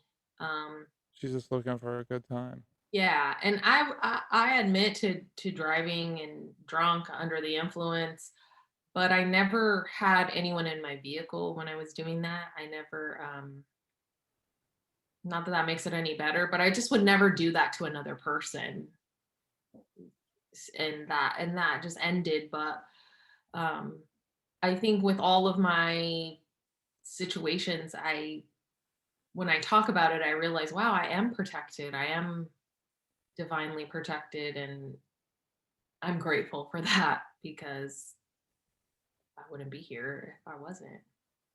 Yeah, exactly, and it's the gratitude Mhm. that you can have that, "Wow, I almost lost my life," and a lot of people, if they have that type of situation, they become grateful, and some people, you know an event like that can trigger their spiritual awakening. And Yeah, it's like just being so grateful for being alive that it triggers their entire spiritual awakening and they give up, maybe a CEO gives up all of it to go live in the jungle. You hear these things on a rare occasion. And maybe the example I use is a little exaggerated, but those things happen on a regular basis because of gratitude. It is the gratitude that maybe that life lesson was to get that person to have so much gratitude that they now see the world in a very different way. And it's if someone is out there listening to this podcast and maybe you didn't have any of these types of things happen to you, but if you know what it's like to go through something traumatic and to be grateful that you're done, that you're through it, whatever it is. Like when you're grateful, take that feeling and apply it to yourself every day. And you don't have to pray to God. You don't have to, you can pray to yourself. And it doesn't have to be called praying. You can just think the words to yourself that, wow, I am grateful. And you don't just think the words, but you feel the words. I mean, at first you can start thinking them. At Mhm. least thinking and saying the words, I am grateful, will trigger you to feel grateful. And once you feel grateful, then, I mean, there's no other feeling like it. Every feeling is very individual. And when you give gratitude towards the universe will reward you for it. Yes, that is, I believe in that a lot. Yeah, it turns your perspective from, I was a very pessimistic. I would use the term I was a realistic uh, viewpoint. That I wasn't pessimistic, but I was definitely not optimistic. I was somewhere in the middle, but more towards pessimistic. And now I'm very optimistic about everything. And it's the gratitude that showed me that Yeah, should be uh, optimistic. it makes life a lot more manageable when you're okay. Well, I try, there's always going to be something that might bother you, but I'm like, okay, there's a lesson in that. So I'm going to take that as the positive, or I try to find the positive. I think that, like you said, if someone hasn't gone through the things that we've gone through, just being grateful that you haven't had these traumatic experiences, being grateful that you've been able to live your life and not have to deal with these traumas. That's something to be grateful for. Um, but yeah, it doesn't have to be praying. Some people just say thank you, just thank you for my life. Yeah.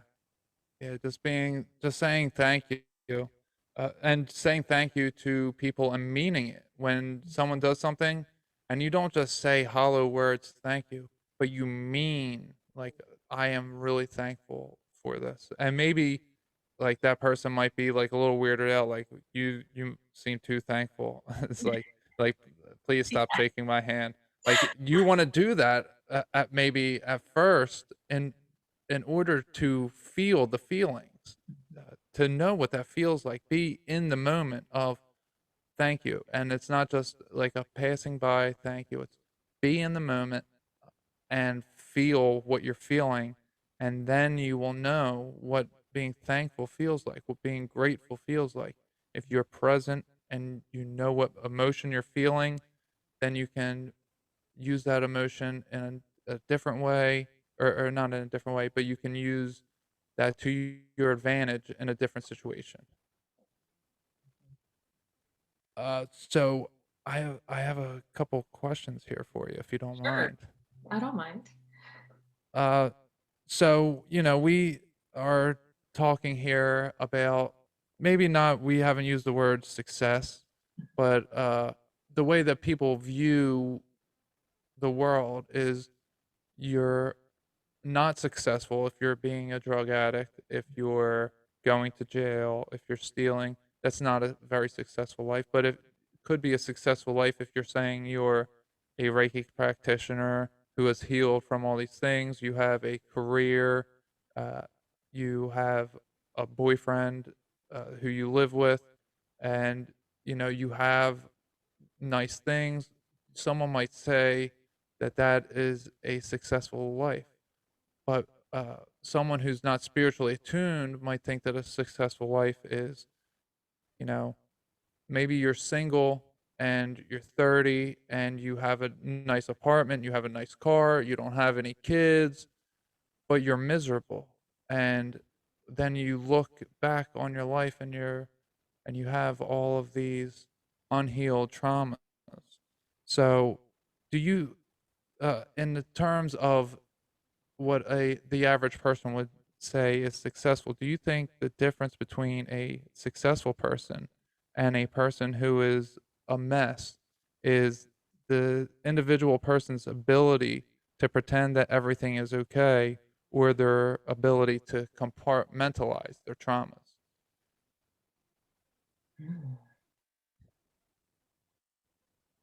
Yeah, I think so.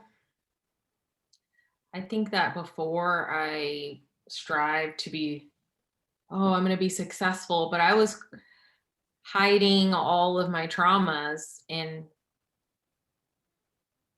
I think that from the mess comes clarity.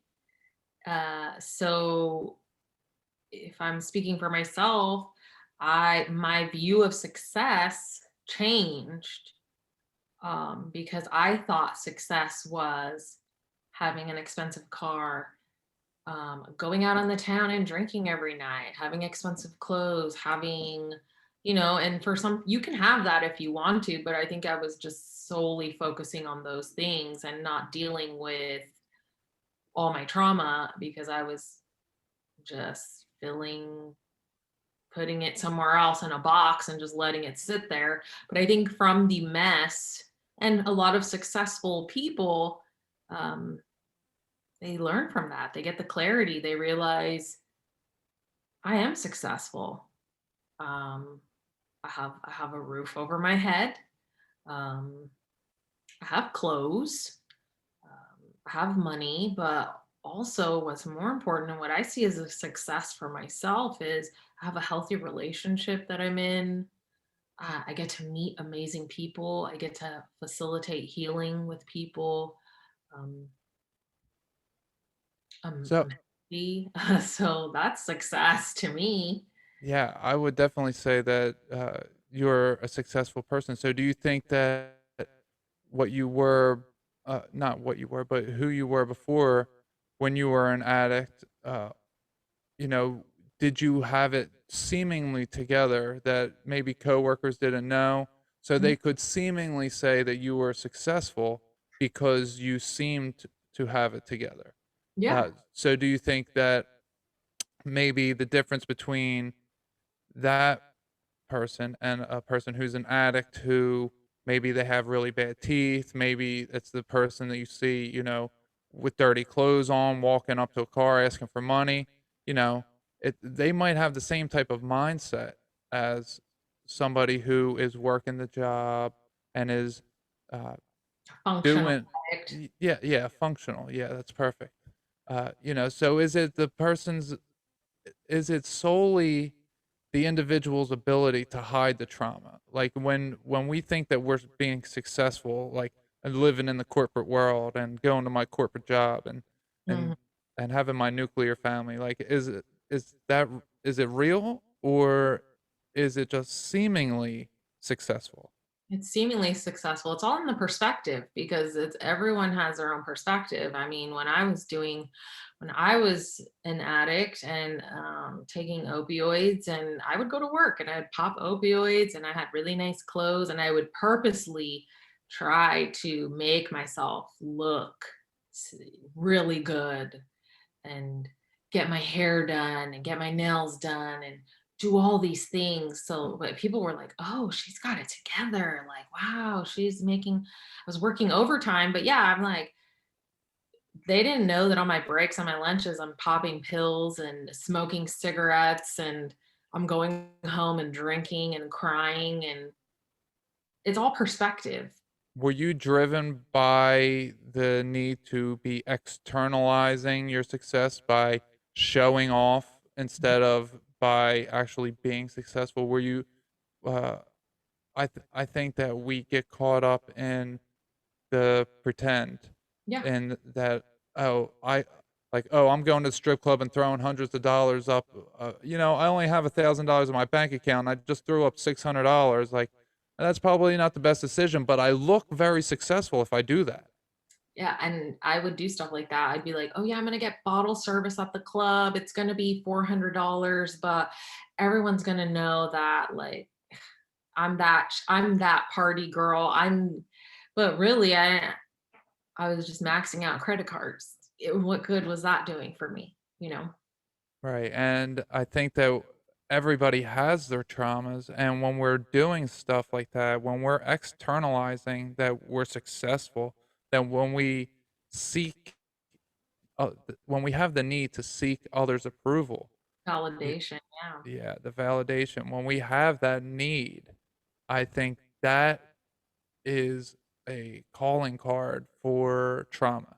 That Mhm. there is trauma trying to come out, and you are trying to push it away. You are trying to hide it. You are trying to do everything you can to not look in yourself. And, money or things become the ultimate goal. And that's what we think success is because that's what society has deemed success. And society has raised us to think that that is success.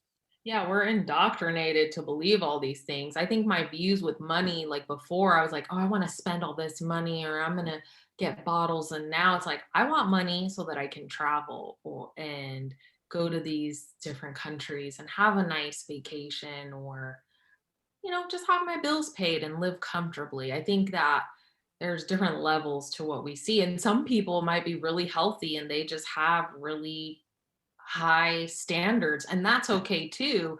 But there are a lot of people who are um, stunting and showing out Mhm. for this validation. For it's like, oh yeah, I'm this person.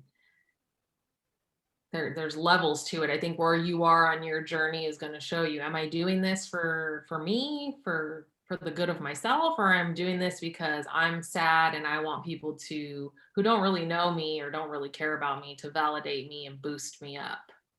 Right. I see that so much with the culture that I was in. I was a part of the hip hop culture. Mhm. And I mean, that's all that it is, hip hop and sports. And that's what my world was. And it's all about, you know, Designer, yeah. throwing having bands. Yeah. And it's so fake. And, I listen to Christian rappers now, and they're way more talented than any rappers I hear on the radio. I mean, lyrically, these guys just destroy the beats. The beats are better, and they're from people who just observe Christ, and they have this love for life, and they don't talk about those things. And it's, I see it. It's why this trash music gets pushed out there. It's to get people to act in a trash way because I'm listening to these amazing rappers that, it took me a while of being in this type of environment, of being in a loving, positive attitude to discover these people. It took me a long while. Why? Like, why are they so pushed down? It's because they're talking about positivity. It's Elevation. yeah, and uh, there's just there's just so much better out there that we can have that when we stop externalizing, when we stop having the need to appease the flesh, the human body, when we start giving ourselves over to the spirit and we're like, "Oh, well, all I really have to impress is God. I don't have to impress anybody, and God ain't impressed by a Rolex or a bottle service." God doesn't care about that shit. God's like, "Yeah, you can have your fun doing that for a night, but, go back to your bottle service a second day or a third day or a Yeah, fourth." And it's like, how good are you gonna feel? But you keep coming back to the spirit, how good are you gonna feel?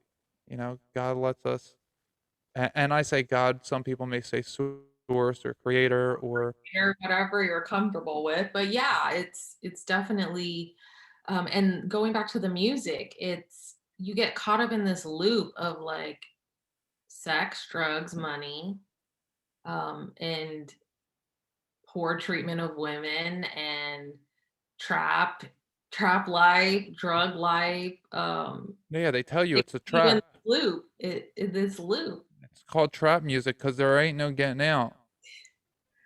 The Lecrae has this great saying, he says, they call it a trap because they put the cheese in it.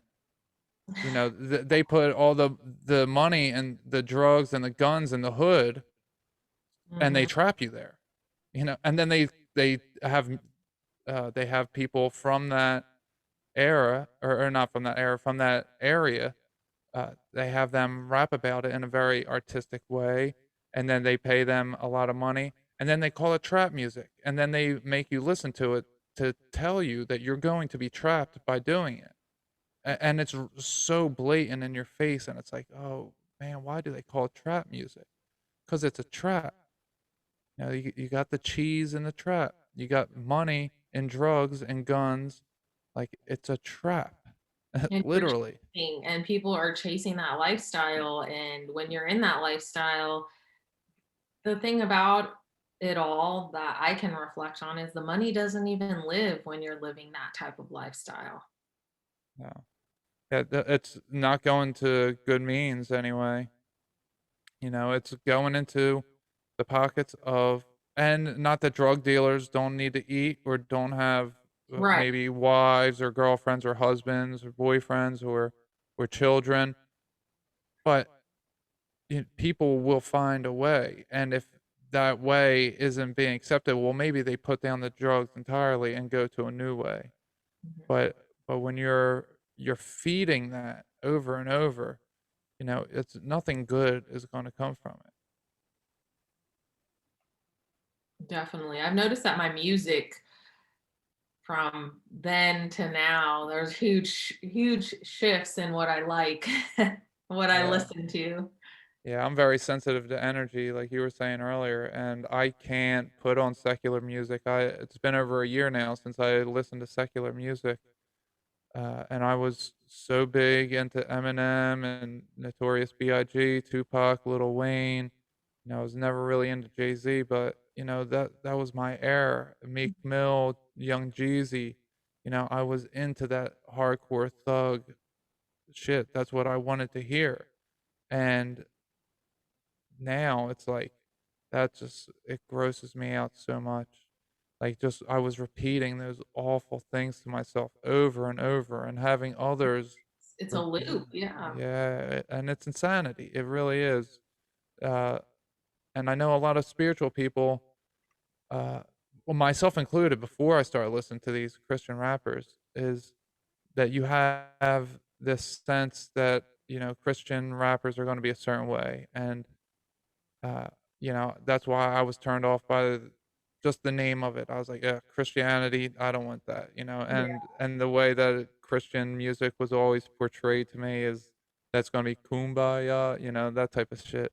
So, I was always turned off by it right away, but then when I heard these people, I'm like, "Oh, wow, these are really talented individuals," and, this is not at all what I thought Christian rap was, and I remember one night in bed, one of the guys I listened to, KB, he came out with a new song, or his new music video came out.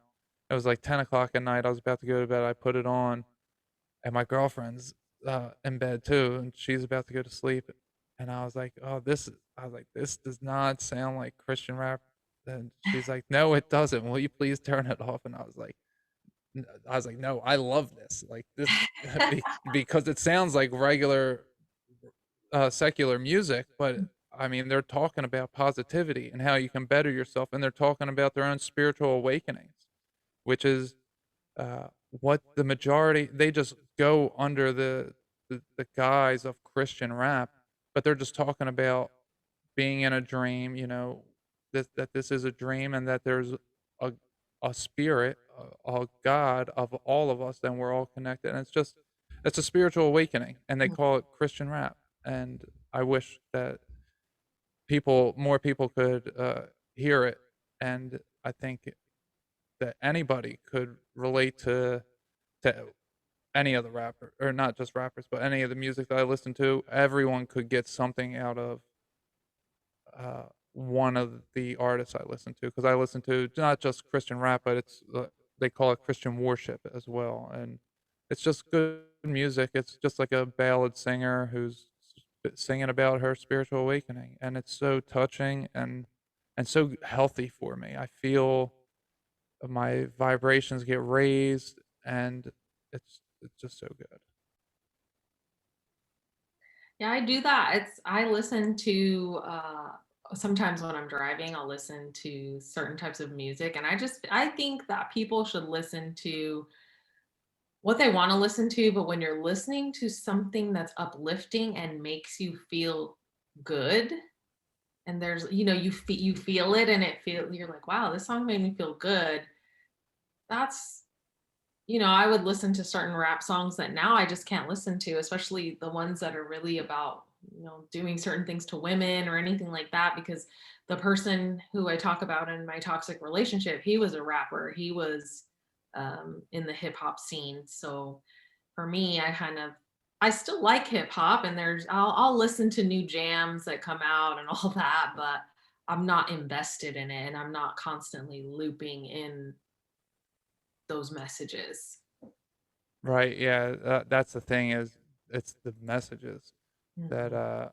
that I had to get rid of because you're having someone else repeat it to you over and over, and not just that, but you're then repeating it over and over as well, and Yes.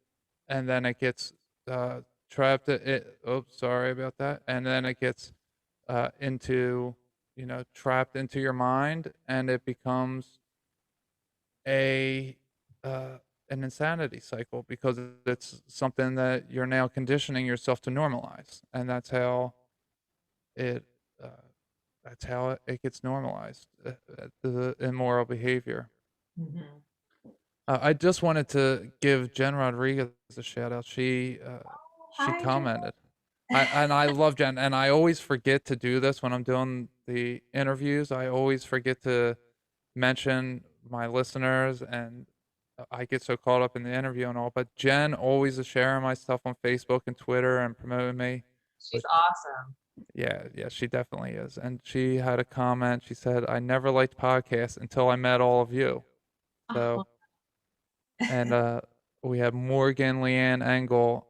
This was right in the beginning, I guess. She said, "We don't want ads either." Yeah, Morgan's a good listener too. She's always on Facebook posting stuff, but I just wanted to give them a little shout out, that I appreciate the love and support by everybody. And for any of my regular listeners, thank you for being here. I'm not necessarily doing this for me, like we were talking about before the podcast started, is that I was doing this as a way that I thought I could help people by sharing my story, but it helped me so much.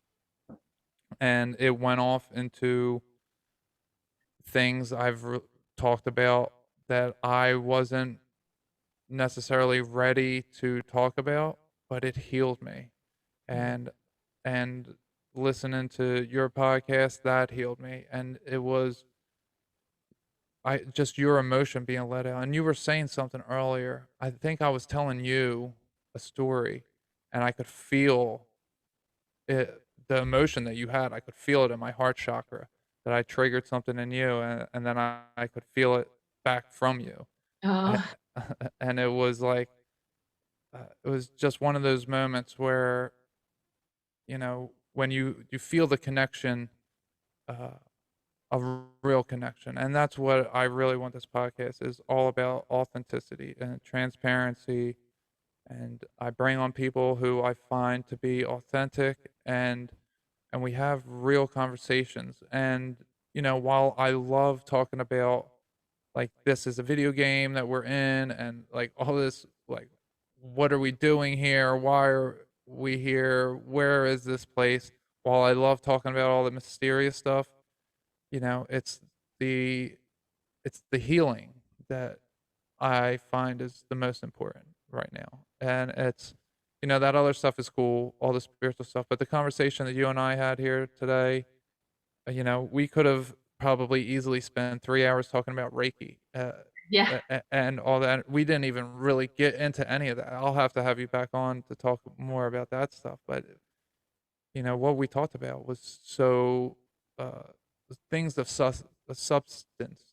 You Yeah. know, we weren't up here just talking about not that the other stuff isn't amazing. I love talking about that stuff, but this I feel is something that people can anybody can pick up this episode and get something out of. And if they feel so inclined, start implementing something like gratitude, something that simple, and just see how it changes their life. So, well, I do wanna ask you about, so on Twitter, I always see you saying, to protect your energies. Yes. And, you know, one time I asked you, like, "How do you protect your energy?" Because I saw that and I never thought, like, I should protect my energy, even as spiritual as I am. And I guess I do unconsciously or subconsciously, I'm protecting my energies through what I have done in my ritual, but I never really thought of it in that sense. So I'm like, "Oh, how could I protect my energy?" And I asked you, and you gave me a little answer, and I've been trying to incorporate that ever since. So what would you like to inform the audience on how you protect your energy? Yeah, so I have like a little routine. I do my attitude of gratitude. I call in my guides. I call in my angels, my higher self. I call in my abuelitas, both of them, and then I thank them, ask them for their protection, and then I just close my eyes and I envision myself in a golden bubble. And what I do is I say it in Spanish, so I need to translate it. But God, you could say in Spanish.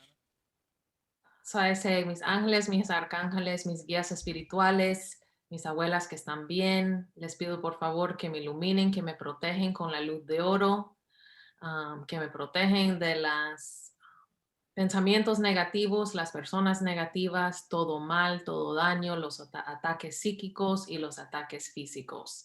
So basically, I'm saying angels, guardian angels, guides, protect me with the golden light, protect me from negative entities, negative thoughts, physical attacks, psychic attacks.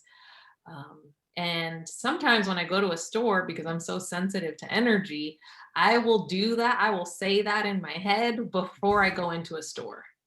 Or when I Oh, get in wow. my car, I will be like, I will envision my car in a bubble and protect me from the other drivers and protect them as well. If I were to make some maneuver and that's what I do. Well, that's amazing. I do that, but instead of asking for someone else to put me in a protective bubble, I just put myself in a protective bubble. And when I go into stores, like you said, like you're sensitive to energy, I often at Walmart, I get kind of sickly Mm. feeling because it's so low vibratorial. But Yeah. I'll have to clear it out, but I'll call in, Christ or I'll call in Jesus in order to help clear that this maybe I'll call in Gabriel or Michael, but it's usually if I call in anyone, it's usually Jesus, because 'cause I'm like, "Yeah, if I can't do it, then, I need something real strong to get this." So it's amazing how, you're asking you and I are doing the same things just in our own ways. Yeah, and anyone listening, you can do it in your own way. It doesn't have to be a golden light. I tell people it could be whatever bubble, it could be a cube, whatever you want to see yourself protected in. Right. But it makes a difference for me, and I think that when you believe in something and you're not allowing these negative entities, thoughts to pierce that protection, you feel a lot better. And energy vampires can't get through that. So that's what makes it nice.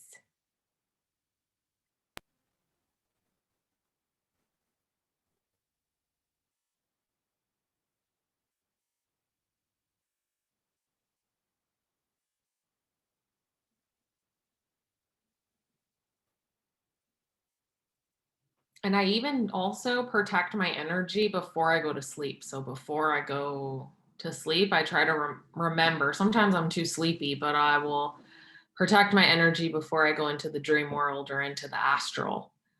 So I make sure that I'm protected, and while I'm sleeping, I'm okay and That's how I do that too. So you could do it at any time. You could do it in the morning, when you're driving, before you go to sleep. If you're going to a family function and you know some of your family members can be a little too much, I just do that too. Oh, yeah, for sure, yeah, before a conversation with my mom, I usually ask sometimes it works, sometimes it doesn't, but that's very good advice. And Yeah. it cut out again on me it's cut out on me a few times here, and you've done a tremendous job of keeping the recording going, so the RSS feed, people won't even know, but anyone watching on Facebook's like, "What the fuck? It keeps cutting out." They just see me. Yeah, well, maybe, I don't know, maybe it cut Oh, out completely because it's mine that just shut off and then came back. I've been having real big internet issues today for whatever reason. Um, so I did wanna ask, one more question, sure. so what, grounding techniques and what relaxation activities do you like to do? You know, we didn't talk about any of the spiritual stuff, but, you're talking about how sensitive you are to energy, you're into Reiki. Are you a Reiki master or are you Reiki 2nd level? I'm Reiki second level. I'm currently studying Reiki master.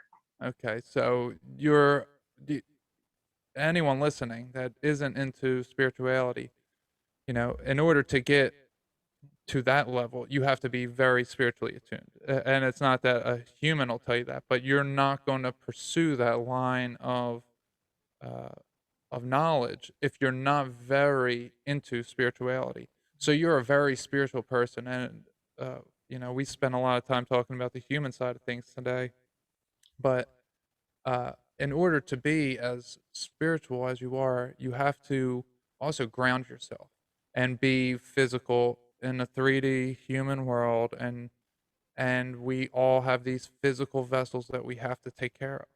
So, what are some of the things that you do to ground yourself from the spiritual world to keep yourself human? And what are some of the things you like doing to relax? So one of my ways to ground is I will take my shoes off, take my socks off, and I'll go in the yard on the lawn or and I'll just stand there in the sun or I'll just put I after Reiki sessions and before Reiki sessions, I like to ground. So I'll go out into my backyard and just barefoot on the grass, feel close my eyes, feel the sun on my skin, and just I just imagine that there are roots coming out of my feet into the dirt, into the ground, that I'm connecting with the earth, that the earth is, or Mother Gaia is healing me with her energy and just she's just kind of like pulling everything out. And another way that I ground is sometimes I'll just sit on the floor and I just kind of think that I'm just this tree and that I have roots coming from my root chakra and just going down. And I envision it in my mind as going down into the earth. That's what I do for grounding. Things that for relaxation, I like to go out to my garden. I like, if I can, be barefoot and touch the dirt and talk to my plants. See all the, I have a lot of birds in my area. So seeing the birds, seeing the hummingbirds, the squirrels, that just relaxes me. I don't take my phone. Seeing the bees. Um, I name all the animals there's a red dragonfly that comes, Mr. Bumblebee. And I just kind of I'm in my own world. I just had a praying mantis egg that hatched. So I got to see one of the babies hatch and um I just feel so relaxed and I love doing that, cutting the flowers, cutting my vegetables. Or I like to go on walks. Walking relaxes me. I'll listen to podcasts. Or sometimes I don't listen to podcasts, and sometimes I'm just present walking and I'm just aware of, wow, that's a nice house, or oh, they have a really nice dog, or it just being present is really relaxing for me. Not thinking about tomorrow, not thinking about yesterday, just thinking about I'm going on this walk. They sound all like excellent things, and I just happen to do all of them as well. So it's Nice. funny when you said take your shoes and socks off in the grass because that yesterday when I had on a guest uh, on a recording, that's exactly what I said. Like I love taking my shoes and socks off and going on the grass. And then when you said the roots from your root chakra, instead of doing that, I pretend the roots are coming out of my feet and I'm standing Mhm. there and I'm the tree. Yeah, And so, nice, yeah. yeah, so it was awesome when you said that. That's cool, yeah, and also, if I am somewhere where there are trees, I always have to touch them. I feel like that's a great grounding That's technique. what uh that's what my guest yesterday said. She said, "You never hugged a tree?" I was like, "No," because I was saying how the former me, I would have made fun of people that hug trees, and I have tons of trees on my property in the front yard and backyard. Yeah, And she was like, "Oh, you should definitely go hug the tree." And now, and now you're saying, I think I should probably touch a tree. yeah, I even sometimes I just put my hands on it, just like, I do "There." lots of yard work, and I'm out there with them, and I talk to them. Yeah, that's Yeah, nice. yeah, and all the different birds, and I connect on a very big way to the universe as a whole when I meditate, and I can sometimes I'll communicate with the trees, sometimes it's with the grass, sometimes it's with animals. I'm not really sure what I'm communicating with when I'm doing it, but I just know that I am, and I'm feeling the energies, and Yeah, I'm hearing them speak their truth. mhm, Yes. So I always like to get somebody's grounding techniques and their relaxation things. Do you have any little like guilty pleasures, like maybe The Office? A lot of people like that to the laugh at something stupid. I like The Office, sometimes, really, I like to watch cooking shows Okay, because I like to cook. That's something I really enjoy cooking. So me too. I love to watch like Chopped because I'm like, what would I do with these ingredients? And just learning about different ingredients to incorporate into my eating. My daughter loves that show, Chop. She watches all those competition cooking shows. I love it. That's probably definitely a guilty pleasure of mine. Hey, well, it's a good one to have that you can learn things and, be entertained by, some show that you don't it's a mindless thing, mindless activity, which is good to ground yourself sometimes, sometimes we get uh, too high strung or maybe we get too astral or maybe we're very upset or just something where we need just to not think. We just need to dull ourselves down and something like that is good to have. Yeah. It's good to have balance in everything. Yeah. Yeah, for sure. Um, so I think we touched on just about everything uh, that I wanted to talk about, and I will for sure have to have you back on at least solo for the Reiki, and then maybe if your boyfriend is if you and your boyfriend are willing, that you Yeah. guys can be interviewed by me and my girlfriend Mimi. Yeah, that would be so great. I would love to return as a guest and do Yeah, a couples podcast. yeah, that would be really amazing. I think that would be really good for audiences to hear, and I'm looking forward to seeing how everything unfolds the way that it does. Yes, me too. So, is there any place that you would like to our listeners to find you at? I didn't even mention the title of your podcast is Healing with Nicole. Yes, Healing with Nicole. I'm on Anchor. I'm on Apple Podcasts. I'm on where most podcasts can be heard.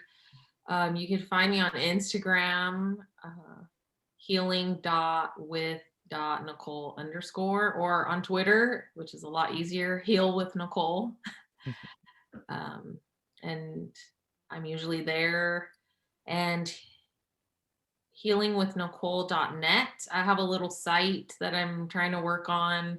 So if you want to schedule a service with me, or just I'm going to start pushing out content hopefully here on YouTube soon. So I have a lot of things in the works, but I'm definitely available on those platforms. Well, that's amazing. What services do you offer? I offer distance Reiki. Um, So the way that I do the distance Reiki is I do 45 minutes of actual energy work, and then I we do a Zoom call. If of course if the individual is comfortable, we don't have to. They can opt out of the Zoom call, but we I like to do the Zoom call so that we can just talk and if they feel so inclined to share, and I let them know what comes up, and then we talk about how we can work on chakras and if the person is not inclined to do the Zoom meeting and I always send a follow-up email just with notes and suggestions, books, journaling prompts, and things like that. I also do tarot and oracle readings, and I do those via email. Okay. Do you have your email address? It is healingwithnicole@protonmail.com. That's perfect. And just so anybody listening knows when the RSS feed is released, I'll have all of this in the show notes. I try to get you the links so you can click directly to all of these wonderful places where you can for sure go find Nicole because she will help heal you, even if it's just listening to her podcast. Just listening to her tell her story will help you uncover memories and release traumas that are buried inside of you. And if anybody wants to contact me or to be a guest on the show, you have my email address. It's on the screen. If you're watching the video, it's the Great Chakra Awakening 777 at gmail.com. I have the website for the podcast is the Great Chakra Awakening 777.podbean.com. And on my website, you can find all the links to my Facebook, Twitter, YouTube, my girlfriend's uh, Facebook page for her business. I have interviews from other podcasts or appearances on other podcasts.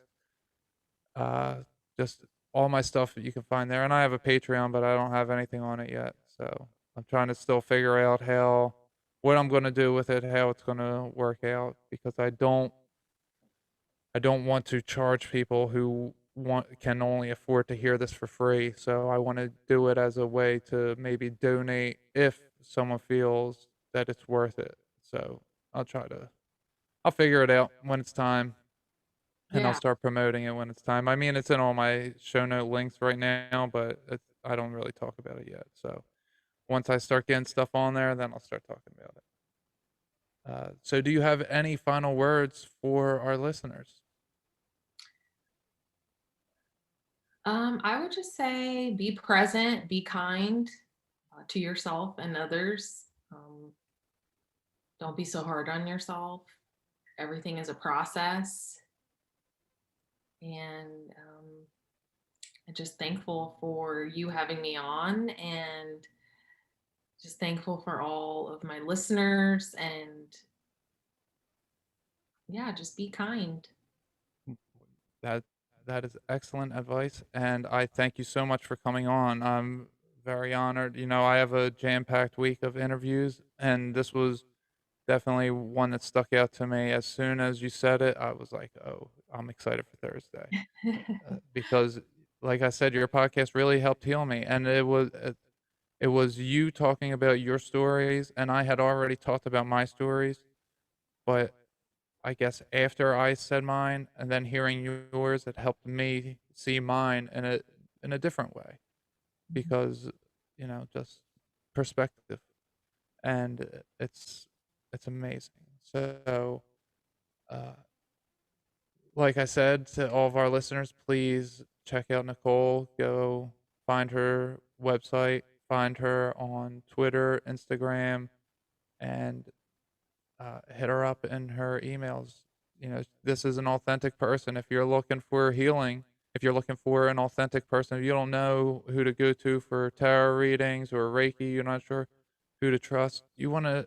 hear someone, we just had a good 3 hour or so conversation.